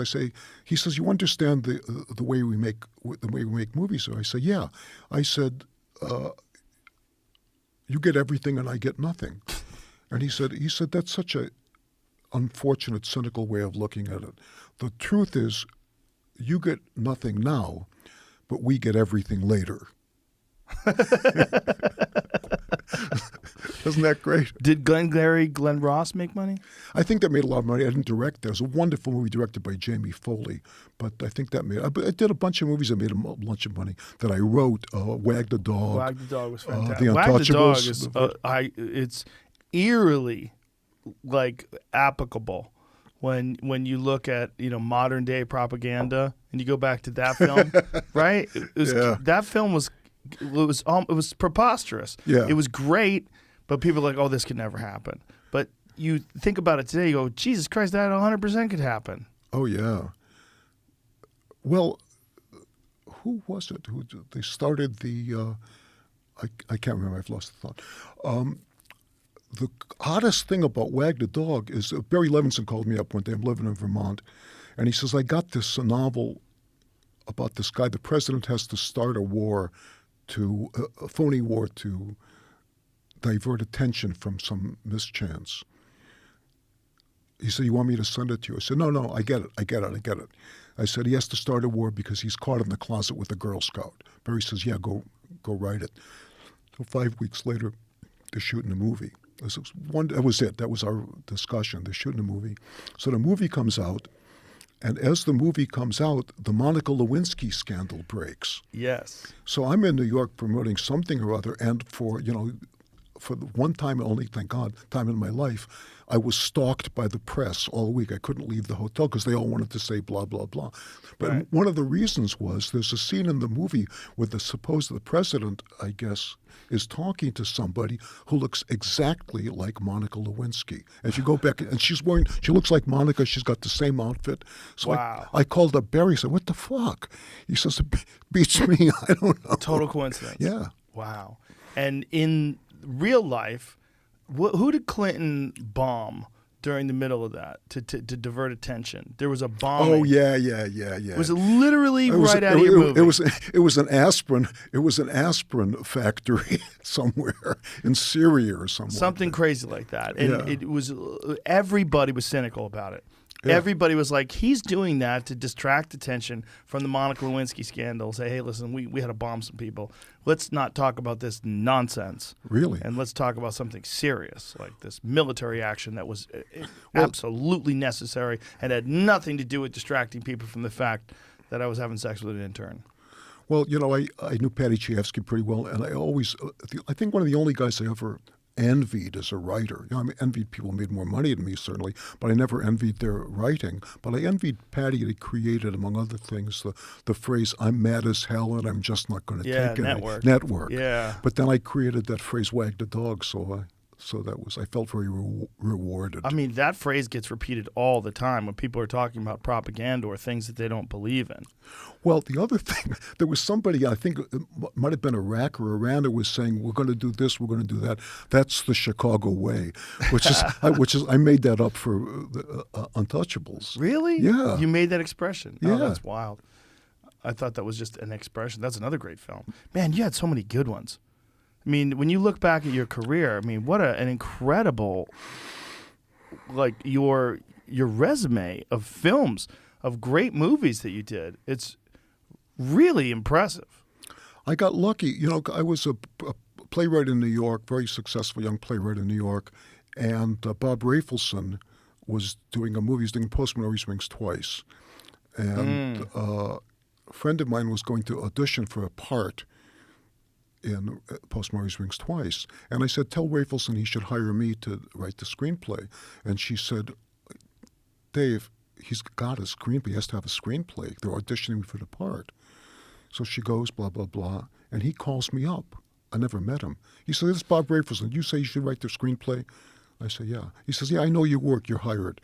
And that's how I broke into the movie business. Really? Yeah. So I started right at the top. I'd never been in Hollywood. How old are you? What? How old were you at the time? 30, maybe 31. Wow. So all of a sudden, I'm sitting in Santa Barbara. We're shooting in Santa Barbara, and I'm befriended by Jack Nicholson. And so every night, it's all night shooting. So we spent all night sitting in his trailer, drinking and telling stories, and me and Jack Nicholson. Wow. So then it's New Year's Day, and we're all going to watch the Super Bowl with Bob Rafelson. So it's Hunter Thompson, me and Jack Nicholson, and Scatman Crothers. So I ended up playing the piano while Scatman Crothers sang it. So I just had such a ball doing the movies. So you knew Hunter? What? You knew Hunter I knew him Thompson? from there. He's very, very silent. Really? Yeah. He's probably taking it all in. Yeah. Yeah, I mean, it's a good move. Jack Nicholson and you were sitting down there talking. Oh, he's great. And listen, from that day to this, anytime we're in the same place, I haven't seen him recently, we used to see him a lot, he would always cross the room and see great gentleman, say, "Ma'ams, how you doing?" So sweet. That is sweet. When you look back at these films that you've made, is there anything that stands out as being like an extraordinary accomplishment to you? Like anyone that you... Oh, that's a good question indeed. I did a movie with Alec Baldwin. My wife and Phil Hoffman, my wife Rebecca Pidgeon and Phil Hoffman were the stars, and Alec played. It's called State and Maine, and it's about a movie company on location. And they've just lost Billy Macy's in it. They just lost their location because the star, played by Alec Baldwin, was found living a Girl Scout. And so they have to come to a new town, and they destroy the town in 3 days. It's pretty funny. Everybody's Sarah Jessica Parker, Sylvia, Julia Stiles, everybody's in the movie. And there's a scene where Alec Baldwin is out getting drunk with this underage girl, and he cracks up his car, and the car turns over, and he crawls out of the car. Clark Gregg's in the movie. And he says, looks around, and she's crawling out of the car, and the cops are coming, and she's underage. And he turns around and he says, wow. I thought, we're about to shoot. So I say, hold on, stop, hold on. I say, Alec, when you crawl out of the car, turn around, look around and say, well, that happened. So he jumps up and down. He's screaming, it's the funniest fucking thing ever. Woo, woo, woo. So he jumps. So that's the way the line is in the movie. And I felt very, very proud of that. Wow. When you see all the crazy shit that happened with him on the set of Rust, like, how did you react to that? You know, I did a lot of stuff with Alec. I directed him in that movie. He's wonderful. The scene in Glengarry Glen Ross, Coffees for Closers. Oh, yeah. That is a fucking amazing He's scene. marvelous. And he did, you know, how that scene came about is Alec was supposed to play a part, I think was eventually played by, I can't remember whom. But then he had to drop out because he had a contract with some other show. And as often happens in Hollywood, they say, yeah. I know that we are done shooting, but we have you under contract for 2 more months. We might have to do reshoots. So I had to write him out. We cast somebody else. But then the contract finished, and they say, yeah, you're done. You can go do the movie. So Alec comes back. He says, you know, what can I, I'm so heartbroken. I said, what can I do? He says, write me another scene. So I did. So that scene, which doesn't occur in the play, I wrote for Alec to. Really? Yeah. Oh, wow. It's perfect for him. Oh, it's wonderful. Well, and, you know, that's another thing I feel very good about is a lot of salespeople come up to me, and every one of them says, oh, my God, thank you. You got it so right. Because I used to do that for a living. I used to work on a boiler room. Oh, really? Yeah. It's an amazing scene. You know, he's a fascinating guy, Alec Baldwin. You know, because he's just... He's such a movie star guy. Also, you know, I did a great movie with him and Anthony Hopkins called The Edge, which I wrote about these 2 guys, the world's richest guy, Anthony. I remember that. Yeah. And the plane goes down in Alaska and they have to fight a grizzly bear. Yeah. That was a lot of fun. That was a fun movie, too. Damn me, my God. I mean, it's got to be satisfying to look back and what all you've accomplished and look back at this insane resume of great film. Yeah, but what does it mean when my mother has to live on Social Security? What does that mean? It's a joke. It's an ancient joke. The psychiatrist, the rock star comes to the psychiatrist and he's bitching and moaning and this and that and everything's And the psychiatrist says, yeah, but you're world famous. He says, you're worth billions of dollars. And the rock star says, yeah, but what does it mean when my mother has to live on Social Security? I don't get that joke. He's worth billions of dollars and he's not taking care of his mother. Right. What does that have to do with your film career? It's a joke. I know, but it's a fucking terrible one. Well, but that's the thing about Jewish humor, right? I'm a yid, right? Right. My question. Okay, here's a great Jewish joke. Okay, hit me with it. Why did Hitler kill himself? Why? He got his gas bill. That's a good joke. Yeah. That's a solid joke. Okay. It's a solid joke. You know, I mean, it's got so many layers to it. Gas chambers, you know, the whole thing. Exactly so. Yeah. Well, listen, David, it's been amazing talking to you and meeting you. I appreciate it very much, and appreciate our mutual interest in jiu-jitsu and martial arts, which we didn't even talk about. Red Belt's another film that you made. Oh, Red Belt, man! You know, I got to work with everybody. Yeah. All the greats, and because I'm been involved with jiu-jitsu like you, but me for 20 years. And I was sitting. You got time for one more story? Sure, yeah. So the guy who's my teacher, my beloved teacher, Nato Magno, grew up in Sao Paulo, and I guess in. Shout out to Hanato. I've known him since 1998. Well, dude. So and he grew. I think he's a cousin to the Machatis and the Gracies. So I knew them all, and I trained with a lot of them. And Hickson was doing an event that he staged, and it was an event down at some Culver City. Right? I think so. Yeah, I was there for that. Yeah, and he was at the control booth, right? Right, because I remember they were talking about your film back then. Yes. And so it's before he did the film. He was going to do the film. Wow. But and we ended up with John Machado. He's wonderful. So anyway, so Hicks says, you're Dave. I know you. We know him from around. He says, come sit in the control booth with me. So I'm sitting and watching, and he says, he's trying to reason away. How do you put jiu-jitsu how do you dramatize it, right? Of course, there's Right. MMA, but there's something else, which is just straight up jiu-jitsu. It's very hard to. There it is. There you go. It's Giù John Machado. How do you dramatize it? And I said, I came up with this idea. I said, wait a second. What about if one of the guys has a infirmity?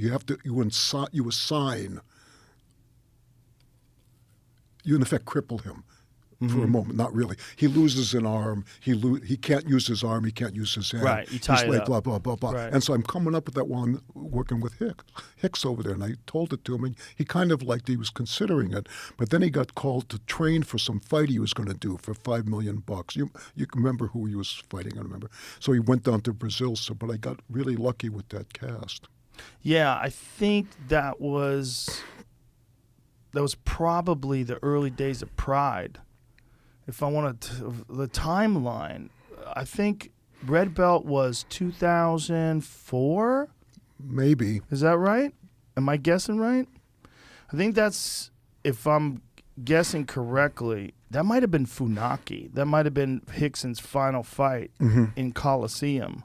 I think that aligns correctly, which was like probably his biggest fight and the most respected and dangerous opponent, and it's one of the more spectacular victories too, because he chokes Funaki out completely, and you see Funaki going unconscious. Funaki doesn't tap; he just goes to sleep, and then Hickson climbs off of him and kind of like kicks him off of his body. Ouch. And stands up. It was wild. Yeah. That's the final fight of Hickson's career too. Is that right? No. 2000 What you're talking about happened, but Funaki fight. it says in 2003, Antonio Inoki offered Hickson $5 million to fight against Fujita, but had no answer. Oh, but Fujita didn't fight him. It says they didn't fight, but he had an offer on the table for $5 million around the time yeah, that they would have been that's- shooting that the was movie. the time. And then the Funaki fight was when? 2000. So Oh, it was 2000. Oh, that's right, Coliseum 2000. So it was before that. Yeah. So Hickson never did wind up fighting again. Correct. Okay. There was time. I had dinner with Hickson and his son and his wife once, and he was talking about they were trying to get him to fight Fedor, Yeah. which would have been incredible. Oh, they would have. You think you would have kicked Fedor's ass? Yeah. Really? Yeah. Oh, you're a true believer. That's cute. I certainly am. Well, so wait a second. I would never say anybody was going to kick That's Fedor's right. ass back Well, then. okay. I watched Fedor Crow Cop today at the gym. I was working out today at the gym, and they had Fedor versus Crow Cop on the big screen. I forgot what a fucking incredible fight that is. Fedor is one of the greatest, if not the greatest, heavyweights of all time. Marvelous. You know, I don't think anybody could say that anybody was going to kick Fedor's ass back then. Yeah, Not in 2000. You know, it's just he was too fucking good. From 2000 to 2000, whatever it was, 2005. There's a certain amount of years that an athlete, particularly a combat sports athlete, can compete at their very best. You can't do it forever. That's right. It's only a certain amount of years. And I maintain that during that time, like when Fedor fought Nogueira, when Fedor fought Crow Cop, when Fedor was the fucking man. He could do anything. When Fedor fought Randleman, he could submit you off of his back. He could knock you out standing. His ground and pound was ferocious. He was stoic, dead-faced, just a fucking technical assassin with a bulletproof mindset. Like, you had to beat him. And until Fabricio Verdum came along and triangled him, nobody even came close. You know, Fabricio Verdum was the first guy to really solve the puzzle and crack the code, and then from then on, a lot of people beat him. But I mean, you know, that's just wear and tear and time and just there's sheer numbers. You know, fight enough people. I had to go up to. You can cut it off. I don't want just you keep to going, man. We don't. So two stories. One is that I had to fight the old man, the old sensei in Red Belt, and we're thinking, who are we going to get? Who are we going to get? And we kept saying it should be somebody like Danny Inosanto. So I know Danny trained with Danny, so we kept saying it should be someone like Danny Inosanto. Right. So then at one point, Nata says, "Well, what about Danny Inosanto?" So we cast Danny, and he said the second most flattering thing in the world. I was rolling with him. He said, "Are you sure you're a writer? You don't fight like a writer." That must have felt good. Oh, it felt so great. Yeah, I mean, that's lineage, man. I mean, he's Oh yeah. straight from Bruce Lee. He gave me the sign that Bruce had signed and Danny signed. It's in my office. Oh wow, that's amazing. Yeah. He's good friends with Jean-Jacques, Yeah. who I got my black belt from. So he's always speaks very highly of Yeah, we Danny just saw Assange. Jean-Jacques. We just had Oh, lunch yeah? with him a couple of months ago. Yeah. I love that guy. He's amazing. Yes, he is. David, thank you very much. Yeah, thank you're you. welcome. I really, really appreciate it. Really enjoy it, and it was an honor to talk to you, to sit down and just shoot the shit with you. It's great. And your talking book, it's out right now. It's Oh, out, yeah. yeah. Today it'll come out. There it is. Recessional: The Death of Free Speech and the Cost of a Free Lunch. David Mamet. Thank you so much. Thank you. Bye, everybody.